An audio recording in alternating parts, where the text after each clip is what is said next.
concerning sustainable finance.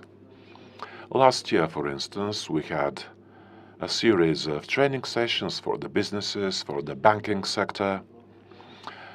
We've got ESG ideas.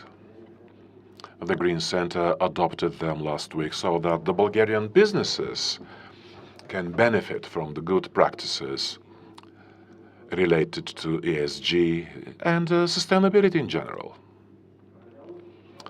Parallel to that, very recently, the Bulgarian Stock Exchange, together with its technological partner Plan A, declared the Oxygen platform open. This is an electronic tool to help Bulgarian businesses to more easily and faster ESG reporting and assessing the carbon footprint of the companies. So quite naturally, there comes the next project that we work together with the new partner, Refinitiv. We will learn more about that issue, I hope. In fact, what we're doing is to fast-track the ESG rating of Bulgarian companies so that it's easier for us to do it. The Bulgarian Stock Exchange has the goal to do it until the end of this year. Everybody understands that Europe is a leading destination for sustainable investments globally. Where is Bulgaria, though? At that background, where do we want to place our country in terms of green investment? And what can we do to achieve our goal? What's the role of the banking system, of the capital market, of the consultants, the academy, the state? All those questions require answers, and I hope that today we can start answering those questions so that we have a clear-cut path to achieving our goals. I'd like to thank officially the sponsors, the United Bulgarian Bank, Kolnat, and the Independent Bulgarian Energy Exchange, which together with the Bulgarian Stock Exchange made this a reality. On my behalf and on Mrs. Bezukhanovas, I should say it's a pleasure to be moderators here, not only because of our professional background, but because we're ambassadors of the Green Pact. It's a cause for us. And I'd like to open the forum and give the floor to the Minister of Finance, Mr. Asen Vassilev, to address the venue and to say what the position of the state is. Thank you. It's a real pleasure for me to attend this forum.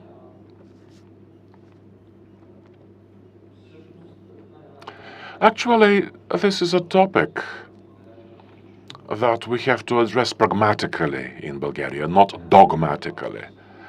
And not only in Bulgaria, but in Europe, globally. All of us have gone through a couple of bubbles, so to say. I mean, we were very enthusiastic, then enthusiasm clashed with reality. Europe is having such a moment of revelation right now, especially with the Ukraine war. The goals in Europe in terms of decarbonization are very ambitious. We know the new goals, we know the new package 55. Those goals, to some extent, were put forward as early as 2012, 2013, when the process started. And I remember when the energy ministers of Europe convened, and we had a conversation, a rather interesting conversation, because Bulgaria had invested a lot in green tariffs, which turned out to be rather expensive for the population. But the basic issue was not financial. Okay, money is important in terms of the Green Deal because we have to fund building new technologies on the one hand, and they should be socially responsible. But we know how to solve that particular issue. Okay, we give up some other benefits because we think that clean nature is more important than something else. The problem at that time that we underestimated, and we are still underestimating it in the European discussion, is physics. And we still don't have a good way of storing electricity, which means that we have to produce it at the moment it's used, and we have to be grid effective. In 2013, we thought that we could solve that issue in the next 10 years. Right now, we are still saying we could solve that in the next 10 years. Well, there are some solutions, but they don't differ dramatically from those 10 years ago, and they are rather expensive, and they are not enough to have an overall balance in the system. So from that point of view, establishing a system based on detachable sources of electricity, such as wind power, solar power, if we don't have enough balance in that system, there will be problems in terms of sustainability of that system.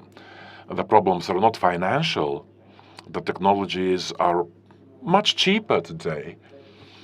But in 2013, behind each megawatt renewable, there should be another megawatt of reserve energy, so that when there is no sun or wind, we could plug it into the grid.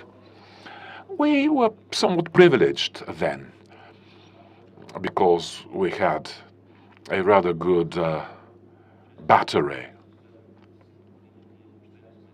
And we didn't take care of it for the last 10 years, so the situation is not so optimistic today. But investing in detachable sources, such as solar and wind power, we have to think about the moment when we produce that energy and consume it.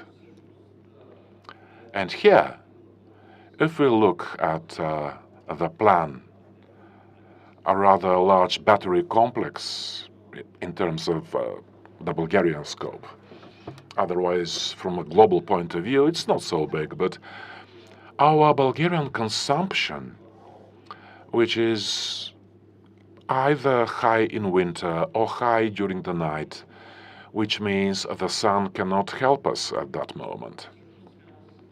So we have to bear in mind that in order for us to have a sustainable system, we have to not only look through the lens of financial flows, but in terms of balancing it at every possible stage. And this is the most expensive part of the Green New Deal.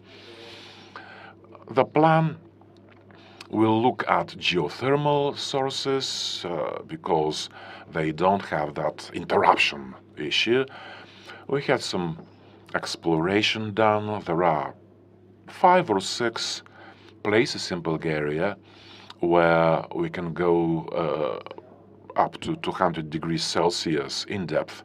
But next year we will have drilling and hopefully confirmation of the possibility of that happening. Another thing that we've envisaged is 2 energy transfers, so that we don't transfer from coal to gas and then from gas to green, because inside 10 years we'll have to pay twice for that transition. And independence of energy sources is something completely different. We have to have one transition when we are ready. We should prolong the usage of coal because there are no obligations to close down coal-powered power plants, and at the same time we invest in green energy massively. And that should enable us to reach a sustainable system. So those two things are interconnected. We can't give up coal right now unless we have an alternative sustainable system. Anything else would be an unfortunate adventure, even if you forget about the financial flows. And that would disrupt the system physically. And we're not talking about Bulgaria. Bulgaria is an energy hub in all directions. We are preserving this balance in the Greek, Romanian, Macedonian system. Only our export to Turkey is small because they built up a lot of power plants. In terms of the energy policy, Minister Nikolov is better placed than me to talk, but we've got projects, large investment in the PVU project. We can incorporate European funds in that, national funds, so that we achieve the goals there. Because if we only use the market principles, it's going to be rather expensive. Then, a new possible nuclear power plant, then massive investment in renewable sources, and if it's possible to have renewable sources with uninterrupted electricity production, that would be beneficial for our energy system. I hope this doesn't sound, how shall I put it, too conservative. But as a Minister of Finance, my role is to be realistic. The path is clear, the direction is clear, the funds are there to be invested in the green transition, but we should keep our clear sight. We should remember this is a complicated process which should be calibrated finely so that the system remains sustainable and so that we meet the challenges. Thank you, Mr. Vassilev, for sharing the view of the government. And it's a good idea for businesses to have pragmatic goals, so you can rely on our support in achieving those aims. Now, let's go over logically to the European Investment Bank, which is one of the institutions funding the green transformation. And our special guest from Luxembourg, Lilyana Pavlova, will have the floor. Good morning. I hope you can hear me. I'd like to thank Mr. Muravanov, dear Minister Vassilev, ladies and gentlemen. It's a pleasure for me to participate in this round table. Thank you for the invitation. Unfortunately, I wasn't able to come personally, but thanks to the technologies, I can participate online in this very interesting discussion. And I'd like to thank Mr. Vassilev because he outlined a pragmatic discussion and a long-term vision, which is very important, especially for the funding institutions. Because in this way we can be much more targeted and to see how our funding can really help the implementation of those ideas. Because, as you said, the European Investment Bank has been the climate bank of the EU. And that's why I would be happy to share our experience in transformation projects, in the green transition efforts. And I'll start with what funding we are giving right now to Bulgaria and what are the opportunities from now on, because everybody knows that the EU has a leading proactive role in the global fight against climate change and the degradation of the environment. Of course, the Ukraine war made it very urgent to diversify, to have energy independence. Those are very important issues that we've been discussing for years, but right now the situation really requires urgent measures. Yes, those are projects. This is long-term funding with long-term vision. But as the Climate Bank of the EU, we are partnering with the EC and the member states to implement that new growth strategy so that the Paris Agreement goals, the Sustainable Development Goals are made a reality. We would like to support the states to overcome the consequences of the pandemic, and we doubled the funding for Bulgaria.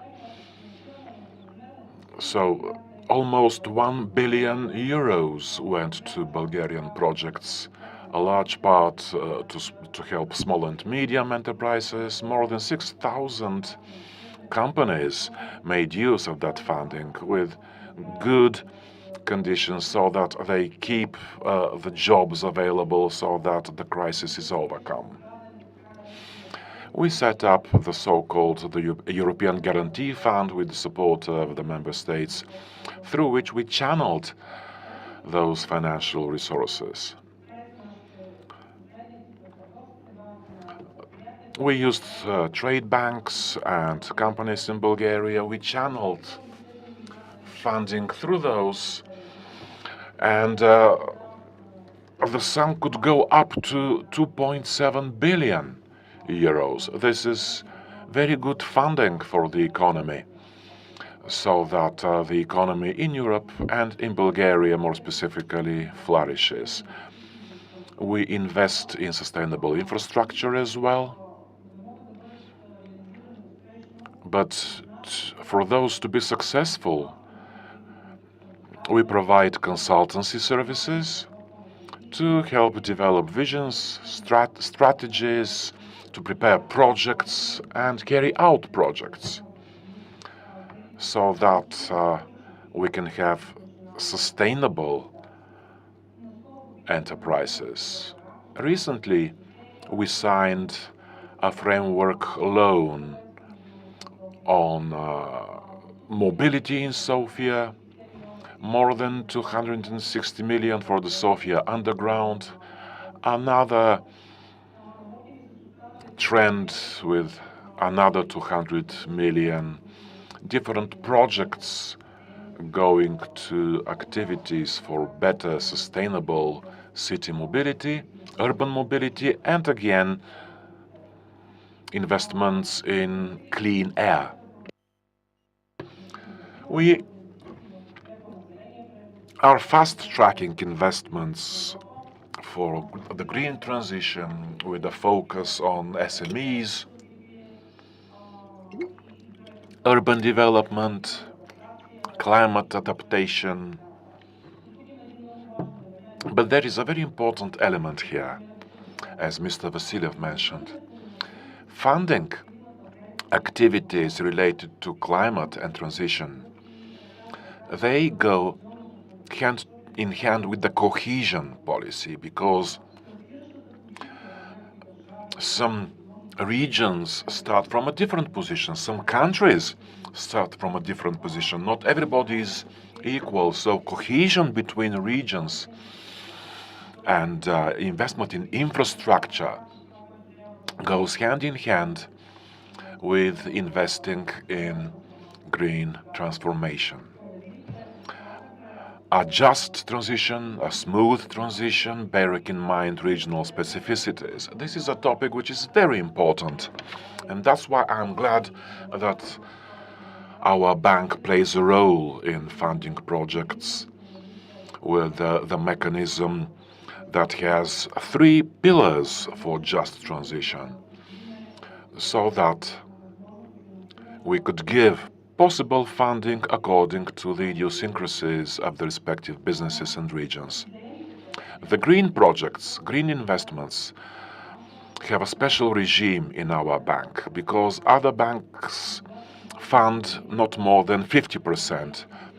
But if it's a climate-related projects, we can go up to 75%. Renewable energy projects, sustainability projects which diminish the carbon footprint, and if it leads to climate adaptation, we can be helpful. To go back to the topic of today's venue, though, how we can fast-track funding, increase investment in green transformation, I could say that sustainability is the key.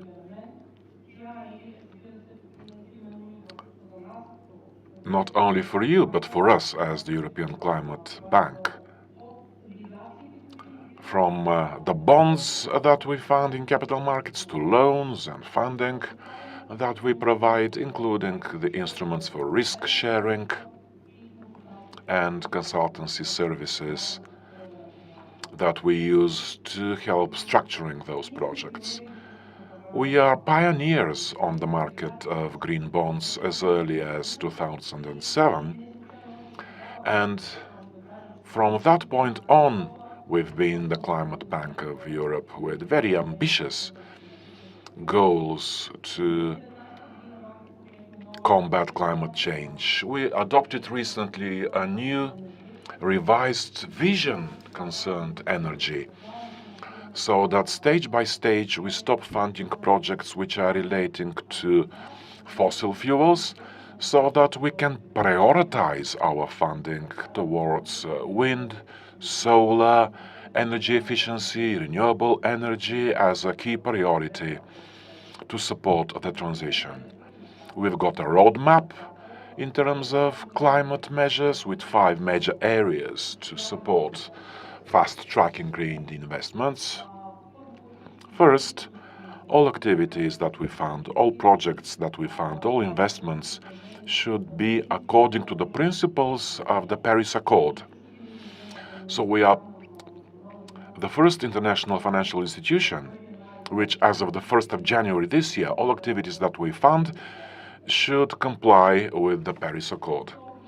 Then, in terms of scope, our goal, and we've prepared €1 trillion for that end, between 2021 to 2030, we have priorities to invest in projects related to climate and sustainability. Also, to achieve this, we should include our annual funding as a share. 50% of the activities that the bank funds should be aimed at green transformation and sustainable environment. I can give you an example. Last year, we achieved that percentage. We went to 51% of our funding went to projects to support climate activities, environmental preservation. That's €27 billion. And annually, this is quite an amount, adding on to the national investments, getting grants from the European Commission or their own state budgets. Of course, there is a lot to be done in the future, but I believe that with good coordination, with a clear vision of what steps we are taking in Bulgaria and in other states, this can be done. Another important element in terms of our engagement and investments is adaptation, because it is adaptation to climate which is a very important factor that has been somewhat underestimated so far. So the Glasgow meeting witnessed our plan to increase funding for all annual activities. At least 15% should go to climate adaptation. And the fifth element, to provide more free-of-charge consultancy in terms of funding innovative technologies and projects in that respect. So when we speak about promoting transparent funding, as Associate Professor Muravenov mentioned, this is very important to know in terms of what funding, how do we report it, how do we assess. We are expecting the green index to be applied in Bulgaria until the end of the ESG rating. And we have experience to share, because as early as 27 we started the green bonds combating climate change. And those green bonds should provide not only transparency, but good reporting procedures. And they introduced the idea to have good reporting concerning the sustainability of investment, which allows investors to follow payments better and the impact of those payments on site. The green bond market has been developing since then, and it became clear that they have a very good potential to have good reporting in terms of restructuring our economies and green investment effectiveness. So speaking about green investment, capital markets will not be effective and efficient unless they've got a good reporting system, a good assessment on the effect of those investments. And this is valid in terms of cross-border effects. So to stimulate them, green bonds I mean, we should use the potential of green funding. In 2018, the European Commission presented its plan on what to do on that issue. And the basic idea is to set up a unified system within the EU for classifying sustainable economic activities. The European taxonomy, as we call it. The bank is very active, supporting the EC in developing that technology, expert groups, high-level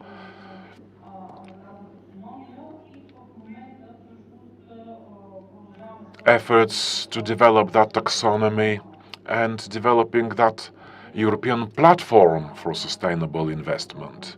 We participated in developing the new criteria for that taxonomy, the broadened taxonomy and energy transition. By the way, we focus on supporting all activities so that we have this amber transition, giving up the really harmful technologies. So the regulation of the EU on the taxonomy, which is the basic pillar, if we are to have more clarity, more clear-cut criteria for green investment, we should have the widely accepted definitions so that we have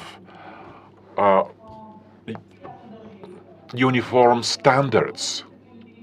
We have policies that add to our efforts, suggestions for new bonds, and at the core of all that policy, we should have a uniform classification for all the jurisdictions, and we hope this will provide the clarity that markets need if they are to be effective and efficient.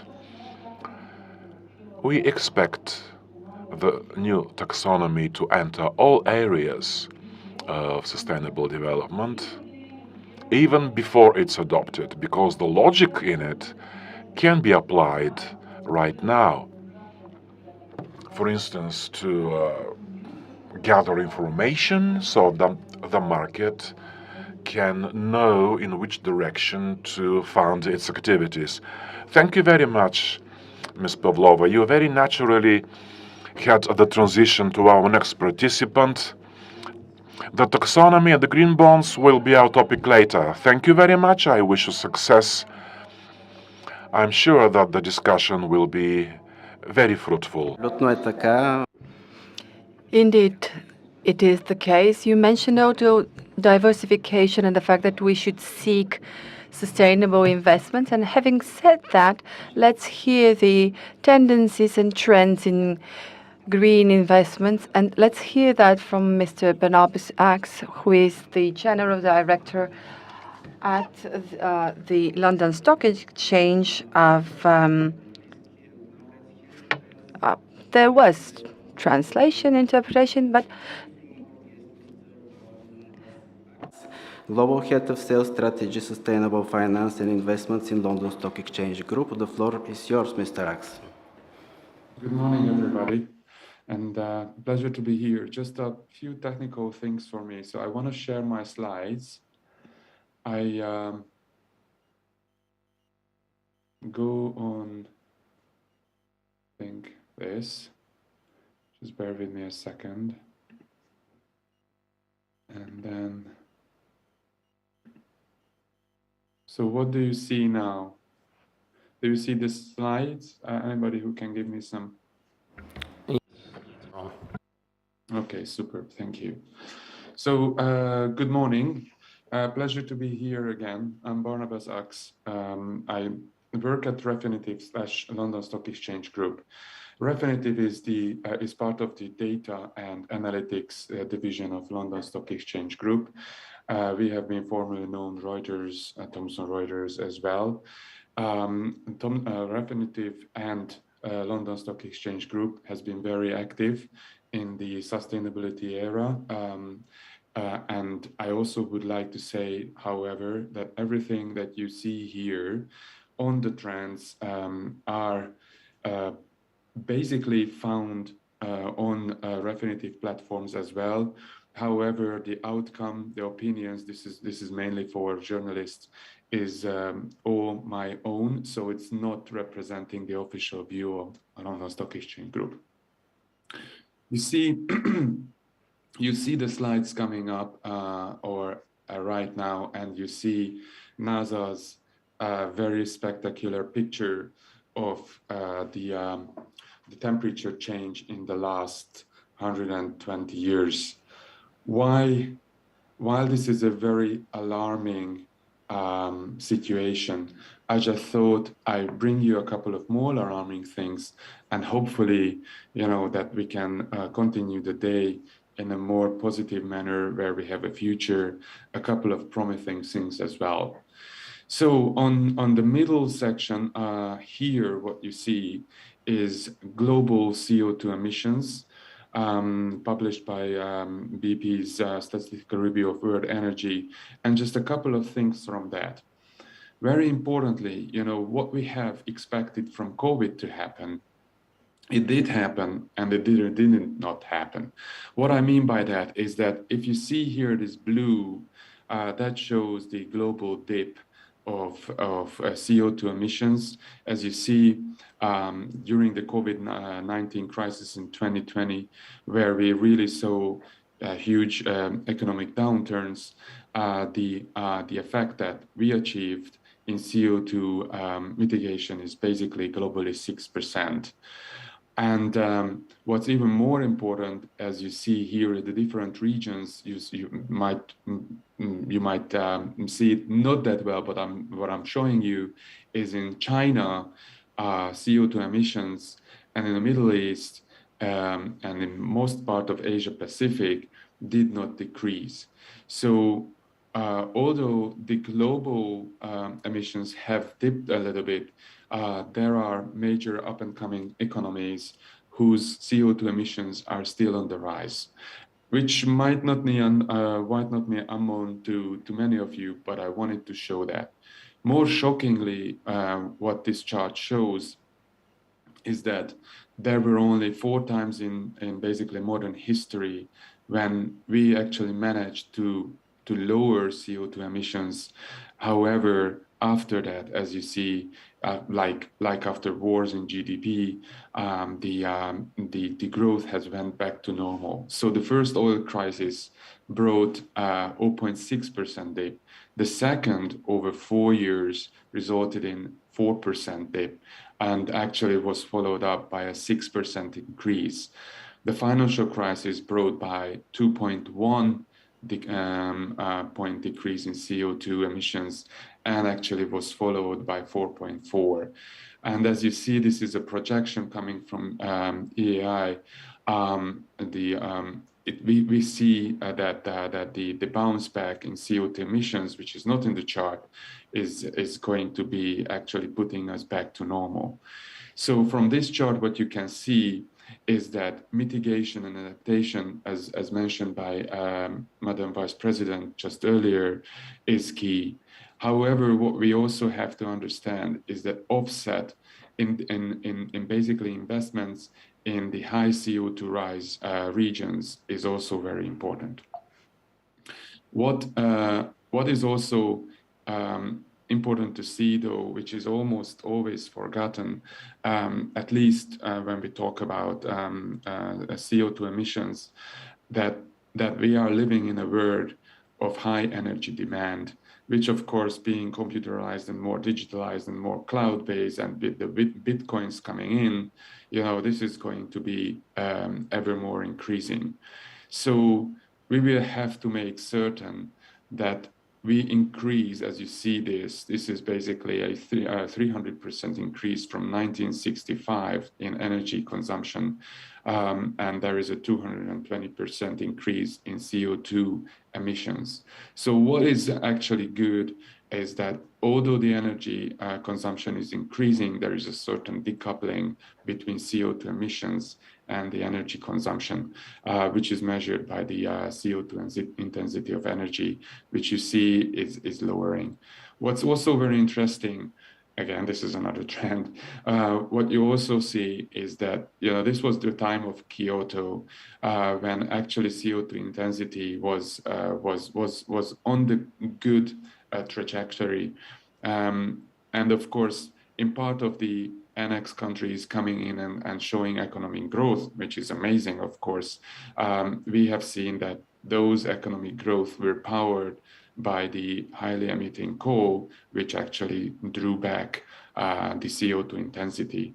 So a couple of key points and takeaways from these slides. First of all, economic downturns won't solve the CO2 problem. We have to use them better to make technological changes to actually change the trend in CO2. We are ever more importantly have to look into these technological changes, because the energy consumption is on the rise and will be on the rise for many, many years to come. So we need alternative sources, and definitely the cleaner end of the fossil to curb the CO2 rise with that. And thirdly, what's very important is that we make certain that we are creating a market for offsets, i.e. developments in high CO2 emitting regions, to make certain that they also get on the pathway of lower carbon intensity, which is basically key to humanity's survival. So this is a no nation and no border question. This is a global question. When we do feel this urgency of actually making change by now. What's very important are the tools that are financing it. And we have good news, and as per Madam Vice President raised it, green bonds are key financing mechanisms of these things. It is remarkable what green bonds have done in the last sort of 5 to 6 years. You see basically the exponential increase in issuances. In 2016, we saw 32 billions on green bond issuances, basically non-existent to the one last year, which was 550 billion. Again, this is green. This might include more ESG-related bonds as well, which is on top of this. So we saw this high rise in green financing from the market. The other angle to bear in mind, though, is that there is a serious amount of financing going into the fossil areas. So whoever, and this is one personal outcry from here, is that whoever is saying that there was no investments in the fossil energy sources, and that's why we are seeing this crisis, they should really turn to this chart.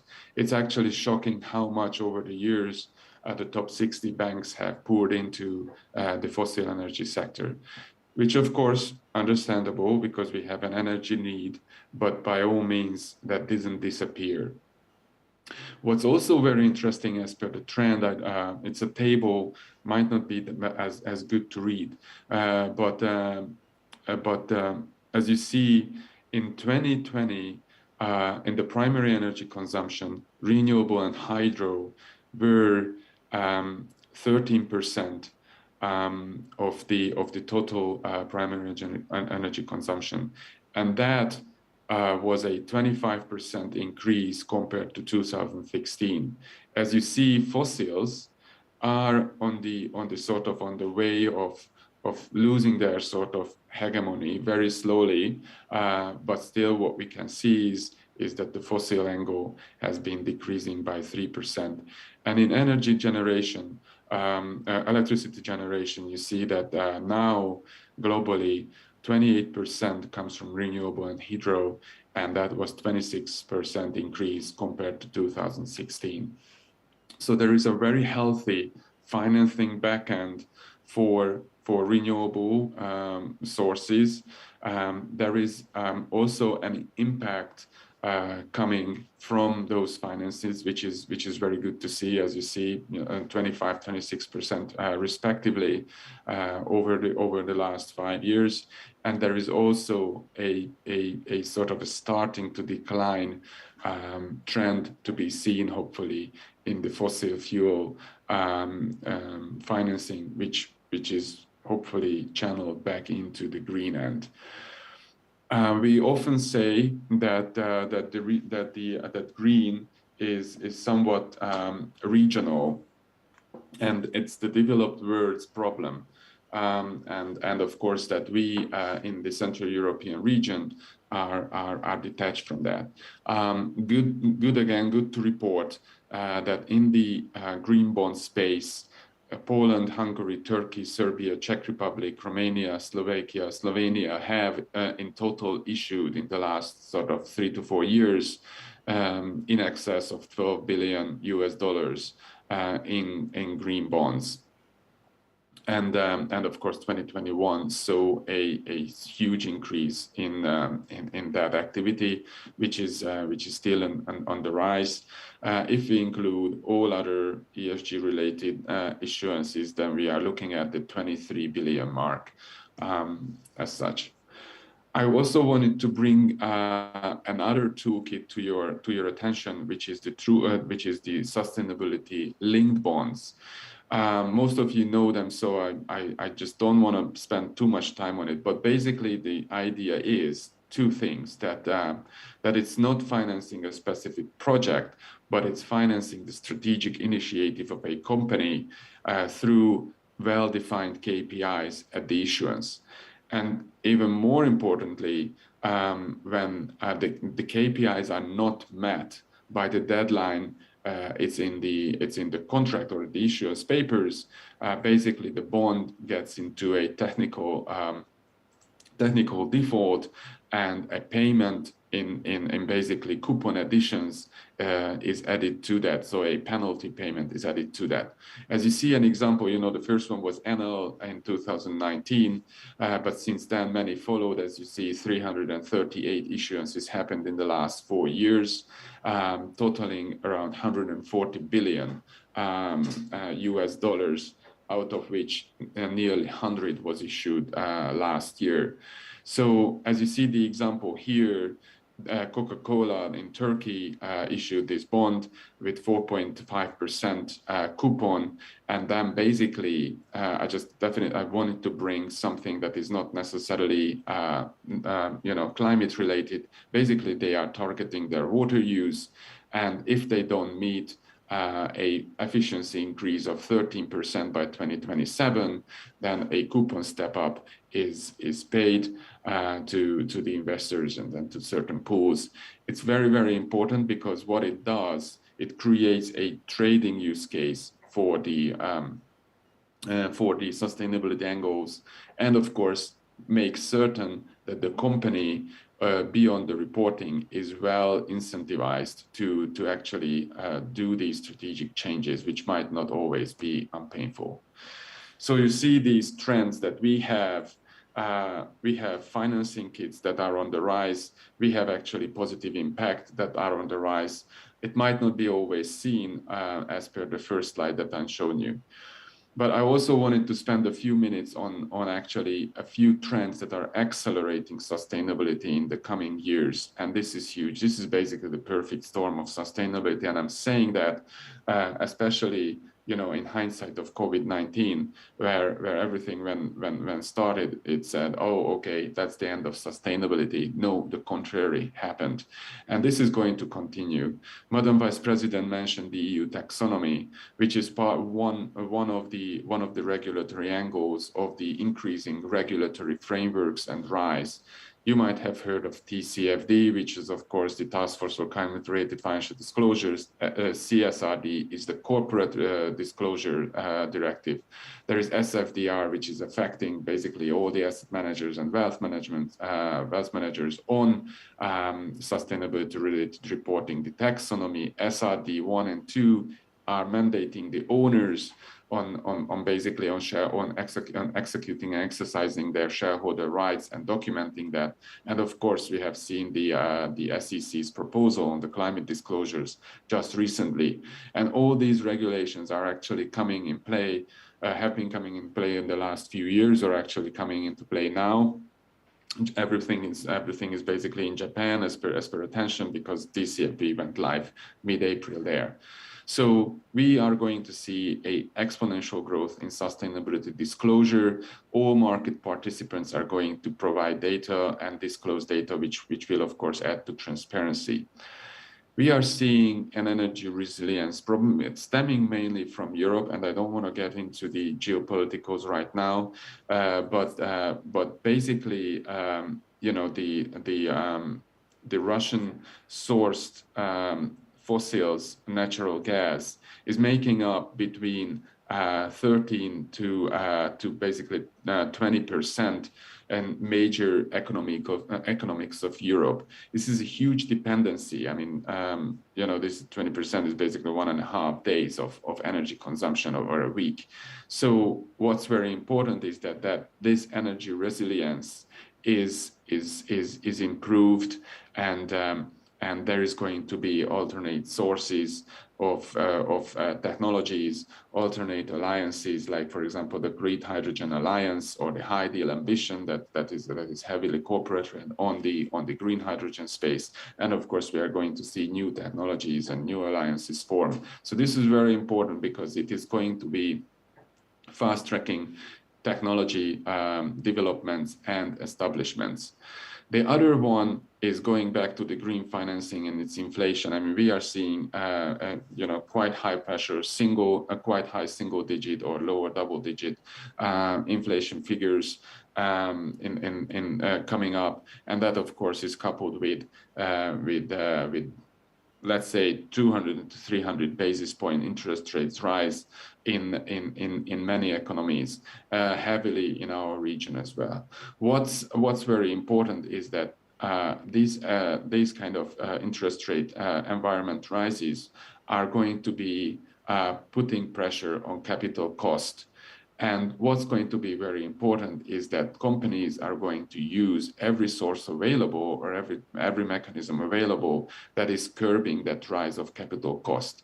So green bonds and the alternatives, the sustainability linked bonds that I just mentioned earlier, are going to be very, very attractive to these corporates as of course for transparency and some actions they will have to they can actually get more preferential financing, which is going to be key in the next decade. The other one, and maybe not so much emphasized, however, supply chain resilience is very important. We saw basically the car manufacturing industry fallout revenue, which is around 210 billion. That was in 2021. Just to put that into perspective, that's I believe it's about three times the GDP of Bulgaria. So that is the losses that they have suffered, and sustainability and resiliency is going to be key in supply chains. Supply chains are very, how would you say, difficult, because you wouldn't necessarily redesign them for when there are smaller problems. However, if issues are coming at this magnitude, what you do is definitely make certain that you have resilience in your supply chain. And when you do redesign, what you are going to actually make certain is that it's not only resilient, but it's also sustainable from an environmental and social perspective as well. So what's going to be very important for companies within the supply chain, that they do have to provide data and activities and actions and proof that they are resilient and on the path of sustainability, because it's going to be highly impacting their revenues. Actually, they might go out of business if they fall out of major supply chains. So all these trends that I have highlighted now are very much in line with the topic of the conference today. They are going to accelerate green, and hopefully they are also going to accelerate the impact that this brings with them.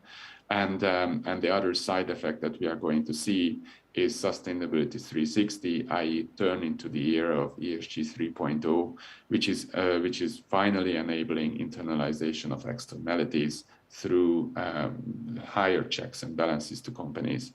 With that, I close here. Thank you for your attention. And you saw my email address at the very beginning. Happy to be contacted either via email or via the regular channels on LinkedIn. Thank you very much and have a great day. And thank you, Mr. Ax, for informative and interesting presentation you shared with us. Сега имаме половин час да видим гледната точка на държавни. Now we've got half an hour to see what the state institutions and the banks think about that. The state institutions first, the Bulgarian Bank, the Commission for Financial Oversight. I give the floor to Ms. Sofia Ksidova, Director for the Strategic Development of the bank. Hello, it's a pleasure for me to speak after those very interesting inputs, especially the Bulgarian Investment Bank, which is a flagship for all the changes which are happening in the field of sustainable development and climate action. Since Mr. Morovenov asked me to be very succinct, I'll say very shortly what we are going to do. Since we are the only state-owned bank in this field, we carry out state policies also in the field of sustainable development. So our strategy has a long-term goal to be the Bulgarian Bank for Sustainable Development. This is a complex process with many components. I can tell you about several initiatives that we've undertaken. We are ambitious to invest in this, and our priority is projects in the field of photovoltaic development and production, renewing the technological resource and machine renovation of the companies. The last changes in our credit process, we give alleviated conditions for credit. We identified in our surveys that SMEs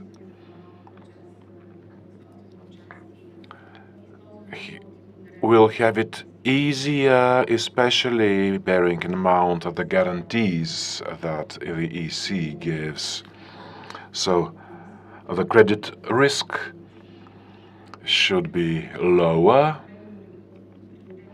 and in this way we try to fund the SMEs transitioning to sustainable development.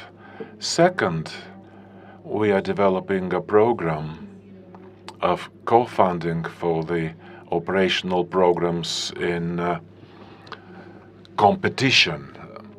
This is from the last operational program. We'll have a measure supporting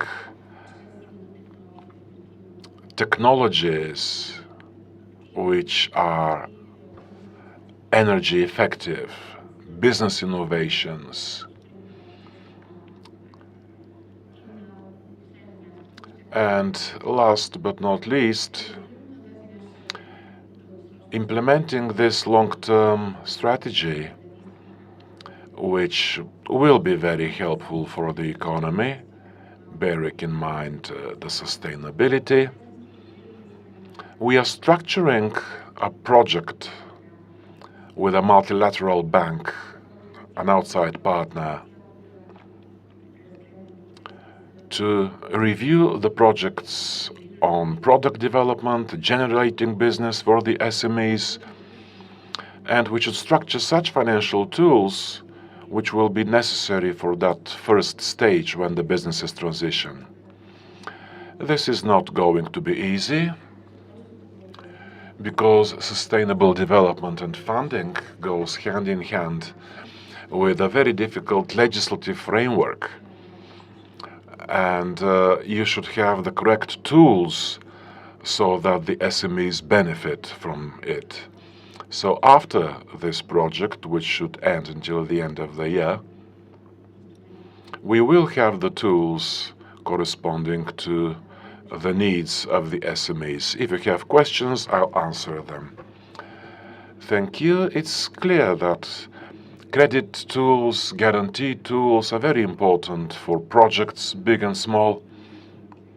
Now, Mr. Martin Gigov will say how the financial tools and sharing investment will help green investment.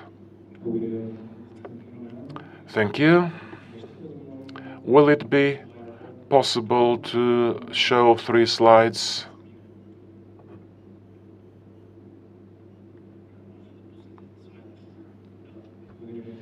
Thank you. Ladies and gentlemen, it's a pleasure for me to be here with you, with representatives of socially responsible institutions that we partner with, so that together we create and promote sustainable business models with circular and green economy aims, which is very helpful not only to generate GDP in a sustainable manner, but is also very important for the quality of life of all of us. In short, what is the focus of the fund of funds? What financial tools we are offering in implementing green projects? And I would like some feedback from you on what financial tools would be more appropriate for your businesses, because right now we are structuring those tools according to the new programming period 21-27, and we could talk about that during the break as well. What is the basic mission of the fund? Our basic goal is to mobilize public and private resources so that we support the weaker participants in the economy, where access to conventional funding is limited or impossible. Many of our green projects are along those lines. They might lack a credit history, or maybe the debt that they can bear is already covered. So we promote financial mediators to support such projects. We have investors. We accumulate our basic resource through the so-called managing authorities that govern EU funds on the operational programs. So it's not a fund for each of those. What we do is we accumulate more effectively the competencies and know-how, and we choose the relevant financial mediators to distribute the resources in an optimal manner towards the final beneficiaries. The basic risk is carried by our fund. The main products that we work with include funds for risk capital, guarantees with shared risk, debt, funds for municipal infrastructure. In terms of market placing, we position ourselves with micro-funding institutions, banks, yellow fund managers. Our portfolio in investments covers startups, SMEs, big companies as well, municipal companies, social companies, agricultural producers. So the fund of funds covers 1.2 billion level through 8 mandates. We place them through 15 financial tools using 28 financial mediators. So we fund projects and businesses in 4 strands. SMEs, environment, sustainable urban development. What's more appropriate in terms of green projects?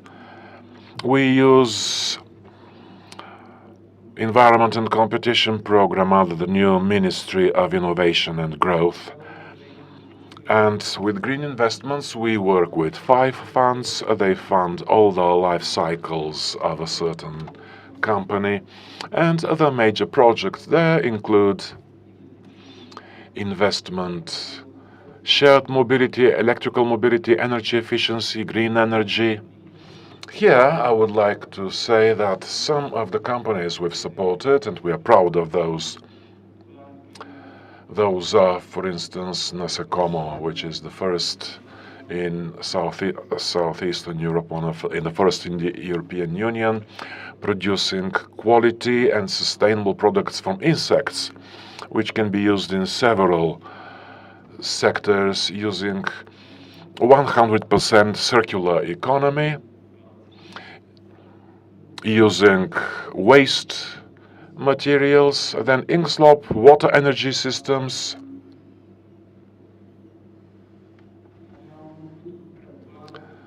offering digital solutions to optimize the energy expenditure. Green Ray Ray panels, logo Bulgaria. Many of you probably are using those. The first Bulgarian micromobility startup for sharing travel with electrical scooters. Producers of electrical bicycles, new life technology, solutions for hothouses with systems to monitor soils and temperature. Many green projects get credit under the reconstruction program. We wait for the next additional resource of 100 million leva. Bearing in mind the success of the last tranche, 150 million leva, so you should be expecting this additional resource from us. Operational program environment with partners from the European Banks for Reconstruction and Development. We set up financial tools to support investments in water-powered electrical stations, energy efficiency, reducing the loss of water. We've supported successfully investment projects in Smolen hydroelectric, Burgas, Stara Zagora, and some other sites. Under regional growth fund, we support sustainable urban development to make public and private houses more energy efficient, buying electrical vehicles and setting up charging stations, and others.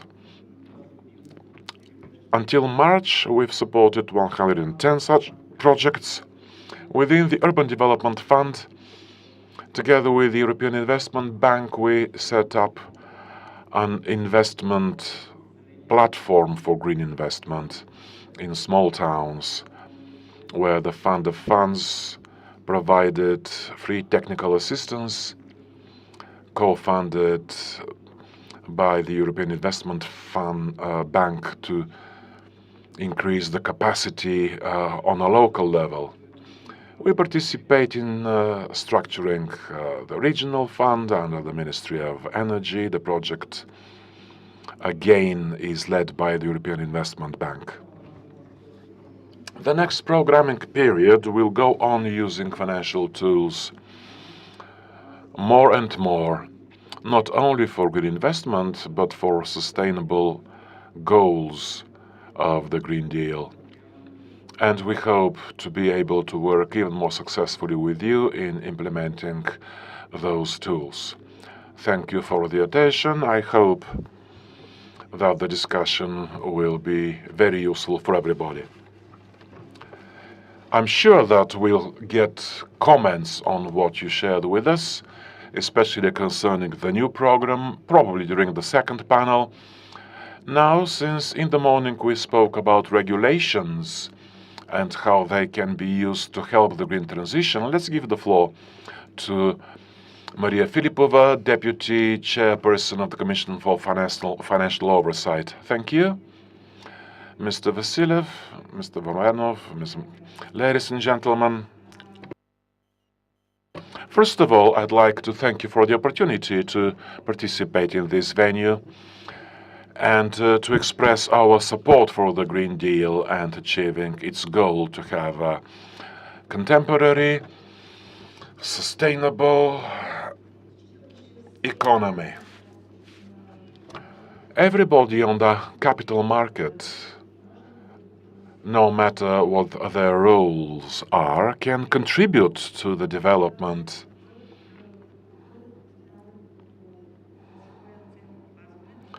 of preserving the environment and sustainable use of natural resources.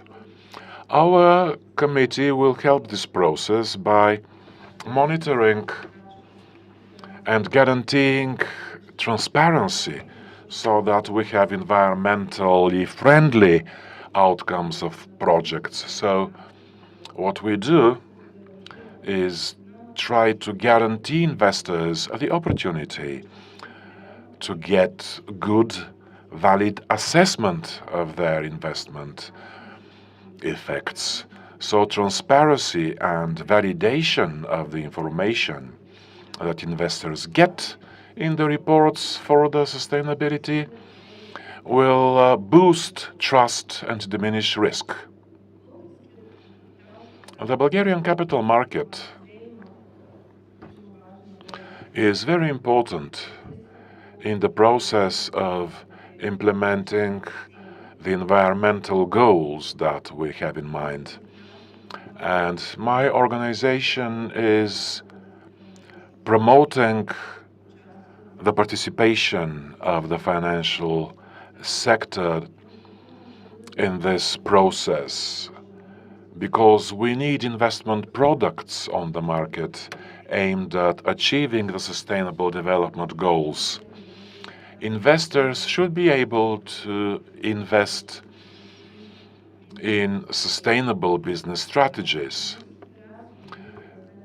Economic costs related to climate change affect factors developing the financial market, and investment decisions can be beneficial or detrimental concerning the sustainability factors of the environment, and also the social and managerial issues of our societies.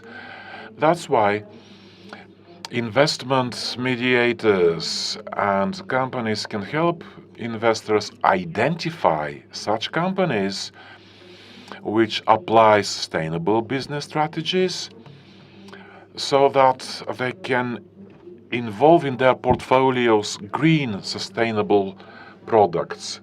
And when a financial product aims at sustainable investment or stimulates social development, this is something good, and that's why we aim at cooperation and support to implement the new ideas concerning reporting and cascading knowledge concerning investment strategies with bilateral information flows. We support all participants on the financial market because we share the new elements, new information through campaigns. We clarify the adoption of regulations concerning the taxonomy.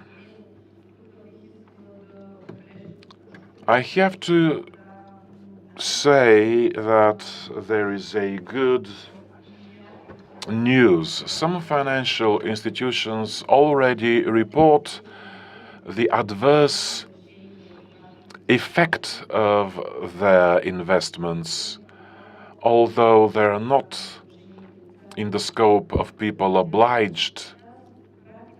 That practice, I'm sure, will be taken up by more and more participants on the financial market. We will be working on that. We'll work to popularize green investment, which is the fuel of the development of the green economy, of course. By now, as a result of the good cooperation, we've achieved high levels of compliance, which is a good basis to add on and develop the process of implementing the Green Deal.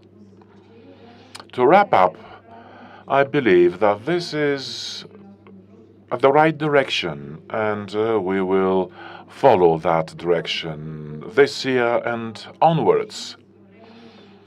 We will go on informing companies on what opportunities there are to have input realizing the Green Deal. Thank you. Госпожо Филипова. Thank you, Ms. Filipova. Now it's the bank's turn. We're a bit ahead of time, but firstly, we'll give the floor to Ms. Ionescu, who is the Director of EBRD for Bulgaria. The floor is yours.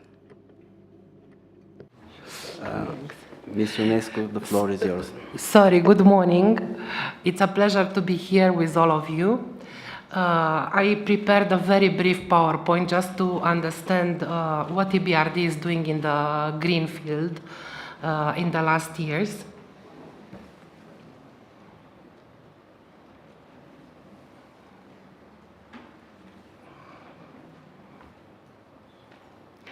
Okay. So we started to consider that green transition is one of our strategic mission in our countries of operation back in 2006. So it was one of our highest priority in classifying the investments. By now, we invested 35 billion in green projects, and we covered around 2,000 projects in the green field. As you see, also we are targeting that more than 50% of our investments to be done in the green transition. Usually, EBRD has a comprehensive approach, and we are always adding to our funding technical assistance, because technical assistance is absolutely critical in identifying the right technology, preparing the right projects, and now when there is a lot of available funding, a lot of available grants from EU, it's very important to understand how to structure a project to be able to make it eligible to all these grants. So in Bulgaria, we are mapping our instruments in 4 main areas. The biggest one is the corporate sector, where more than 80% of our investment is going. And here we have, of course, financed together with our partner commercial banks a lot of renewable projects. Probably we are leading in investments in renewable projects, covering not only solar but also more difficult one, small hydros, wind projects. Lately, because the CO2 emission cost increased a lot, the investment in defining a low carbon pathway, in technologies that are capturing the CO2, that are developing storage facilities for CO2, are becoming very, very important for a lot of industrial players. And it's not just from, taking care of the environment, but it's becoming, because it's so expensive, it's becoming critical survival or competitive issue. So we've seen in the market a lot of concern and a lot of activity in developing and preparing such a type of projects. And we always have in the bank dedicated teams that can support, because usually these are very new technologies. And a lot of companies, they need guidance. So we have a technical assistance arm in the bank able to support the companies implementing this low carbon pathway, as well as to support these companies to submit, to prepare proposals for and applications for grant funds. And here we have Innovation Fund that it's funded by EU, that for this type of projects you can even reach 60% grant. We have the Modernization Fund and Just Transition Fund, because usually the investment in this type of technology is very expensive and is not feasible if only the company, and it's supported only via capital and debt. So this is why we are really fighting hard and work with our consultants to give to the companies the opportunity to access these grants. And what I think that makes us a little bit different from our partner commercial banks is the fact that beside loans and bonds, we are also able to invest into equity and quasi-equity instruments like mezzanine. And we have various cases where we have been very successful in our equity investments. Then, of course, we start to move from really funding project to create strategic alliances with the commercial banks. You have a very good banking system here with performant banks. And historically, we had a very good cooperation with the commercial banks. And here we have some instruments that we are working. First of all, we call it a risk-sharing agreement, whereby the bank can invest a little bit more in some projects, and we can provide to that bank a guarantee. So basically, we support the bank to take more risk, more exposure to projects that are critical for the economy. Then in the second part of the year, we also eligible for EU guarantees, and we structured Invest EU guarantees targeting commercial banks. And here we can look together with them to give a guarantee on a portfolio basis or on a standalone single loan guarantees. We also are very happy in case there will be green bonds or sustainable linked bonds to participate and co-invest with the commercial banks. Then the third pillar is covering municipalities, because if you look in the overall mathematics, almost 80% of the CO2 emission is coming from the cities. So we, back in 2016, we created a Green City Framework. We have 2 cities in Bulgaria that are part of this framework, Sofia and Varna. And we provide grant-funded technical assistance to the municipalities to come with a priority investment plan called the Green Action Plan. This Green Action Plan is approved by the council, of the city council, and then we have ability to provide concessional lending and funding via capital markets. And last but not least, of course, it's our policy engagement and cooperation with the government. And I think one of the biggest achievements was basically the revision of the legislative framework to incentivize green investments. And we had a 2-year capacity building technical assistance with the Bulgarian energy regulator. Then, of course, we would be very happy to support the government with the resilience and recovery plan implementation, and I think this will really be a game changer for the green transition in Bulgaria. And we also have InvestEU instruments whereby we can provide concessional lending to state-owned companies to facilitate additional green investment, like a sustainable grid development. So I'm sure if you have projects, inquiries, we have a very strong team on the ground. We are divided by sectors, so we are covering all possible sectors. In Sofia, we have a very big team, and we will be very, very happy to engage with you and to cooperate with you in projects that qualify as green. Thank you very much. Thank you, Ms. Ionescu, for your valuable contribution to the topic today.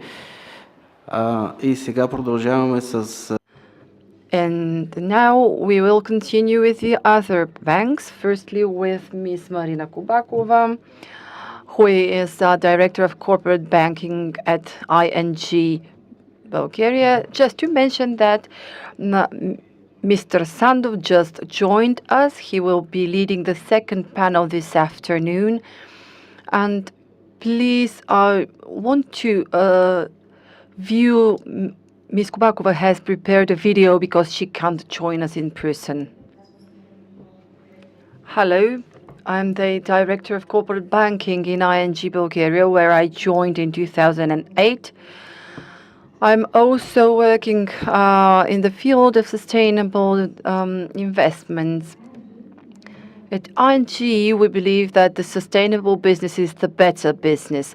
We support our clients in their transformation process. We are proud that many of the sustainable financial projects were developed globally by ING. And one of those products I will be presenting shortly. As for the climate projects in ING, we're very proud with our approach. It is a unique one, and ING Bank has been recognized as a leading bank globally for its strategic approach. This approach includes working in the direction to direct the credit portfolio and also working for projects that would reduce the temperature rise up to 1.5 degrees. Globally, 75% of the emissions are produced by high-demanding energy corporations. At the same time, our approach is also envisaging active dialogue with clients and advising them how to transform their activities. Since 2017, we've been witnessing a significant rise in sustainable investments, and this rises up to $1.3 billion for 1 year. Bulgarian banks, as we see much more often, are ambitious to increase the share of sustainable loans, and my expectation here is that different sectors from the economy will have access to green investments in Bulgaria, and they will also be able to benefit from the expertise and the experience of ING. What's the role of banks and ING? Our role is to impact via investments. In 2021, ING has more than 300 sustainable investments for companies.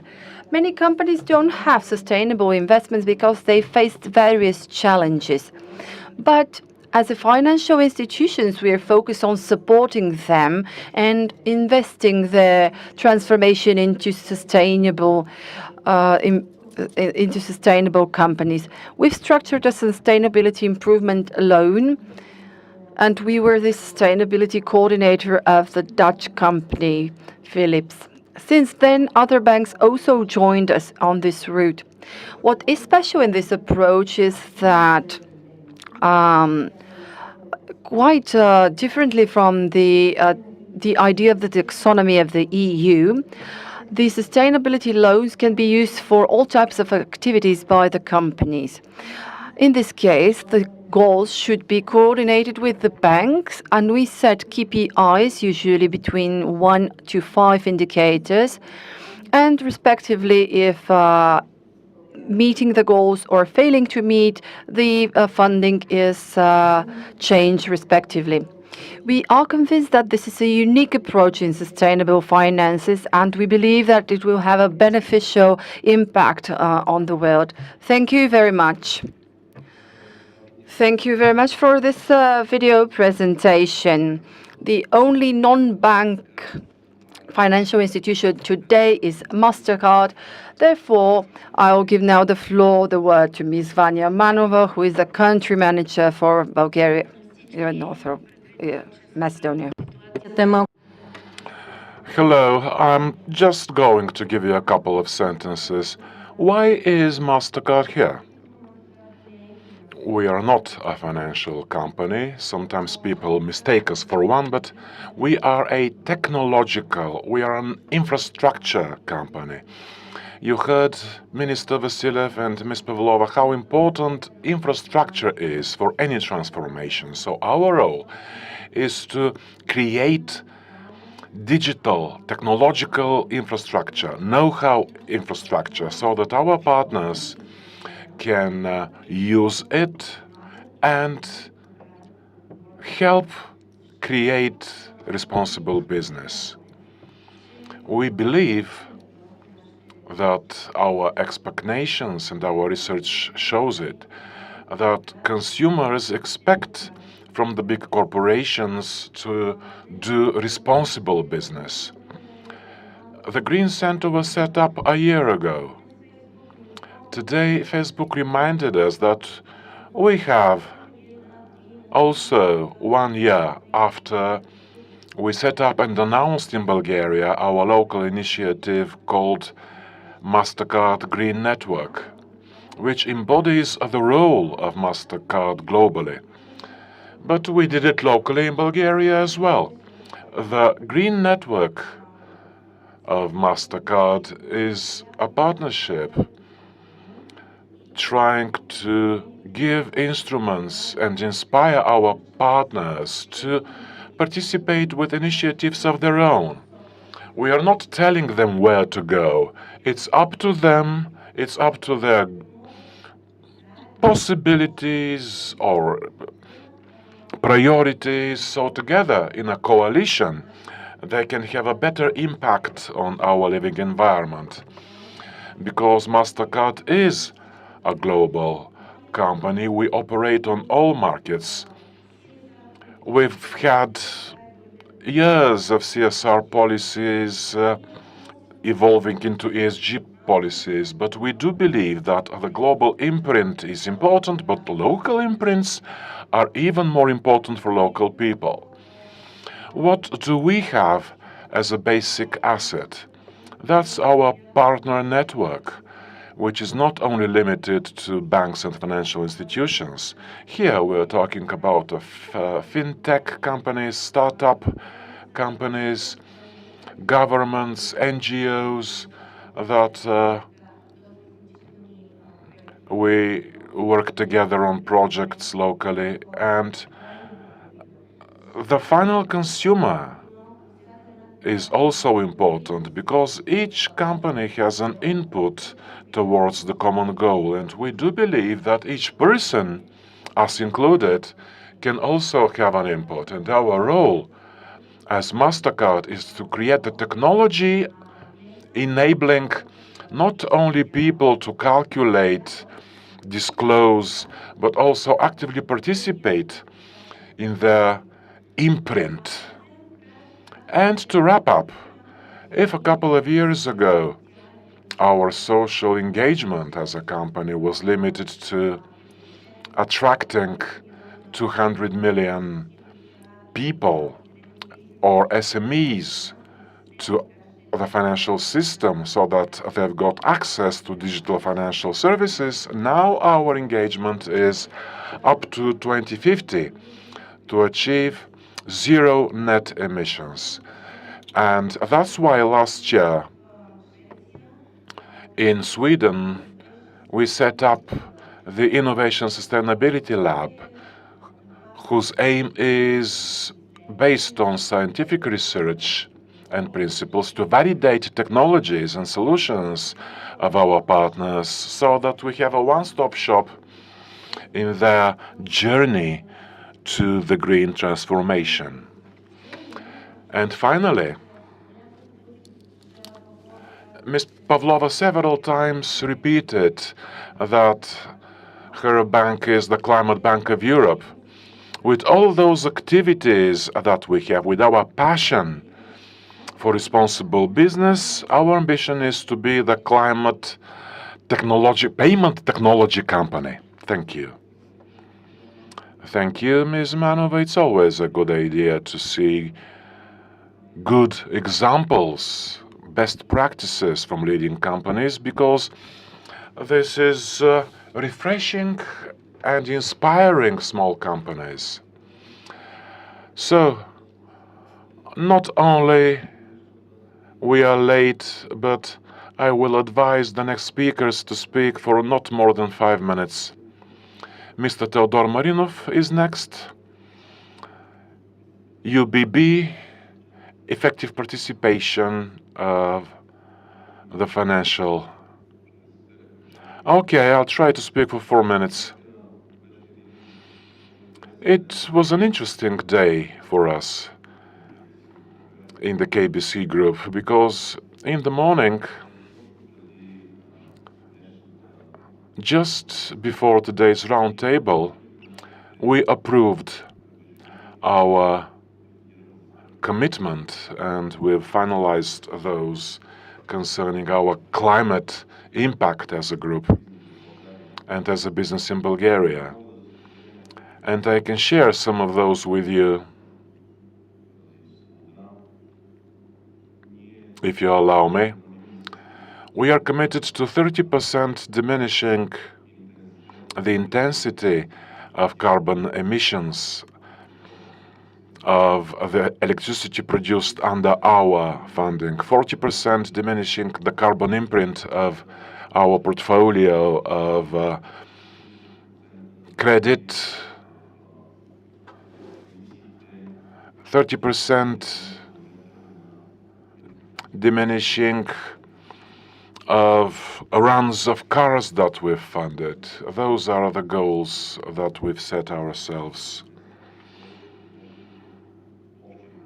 This will be in our overall KBC plan, and they will announce their goals to diminish their environmental impact until 2050. Those are all figures that are specific, and there are many things that should be done, many prerequisites that should be in place if we are to do it.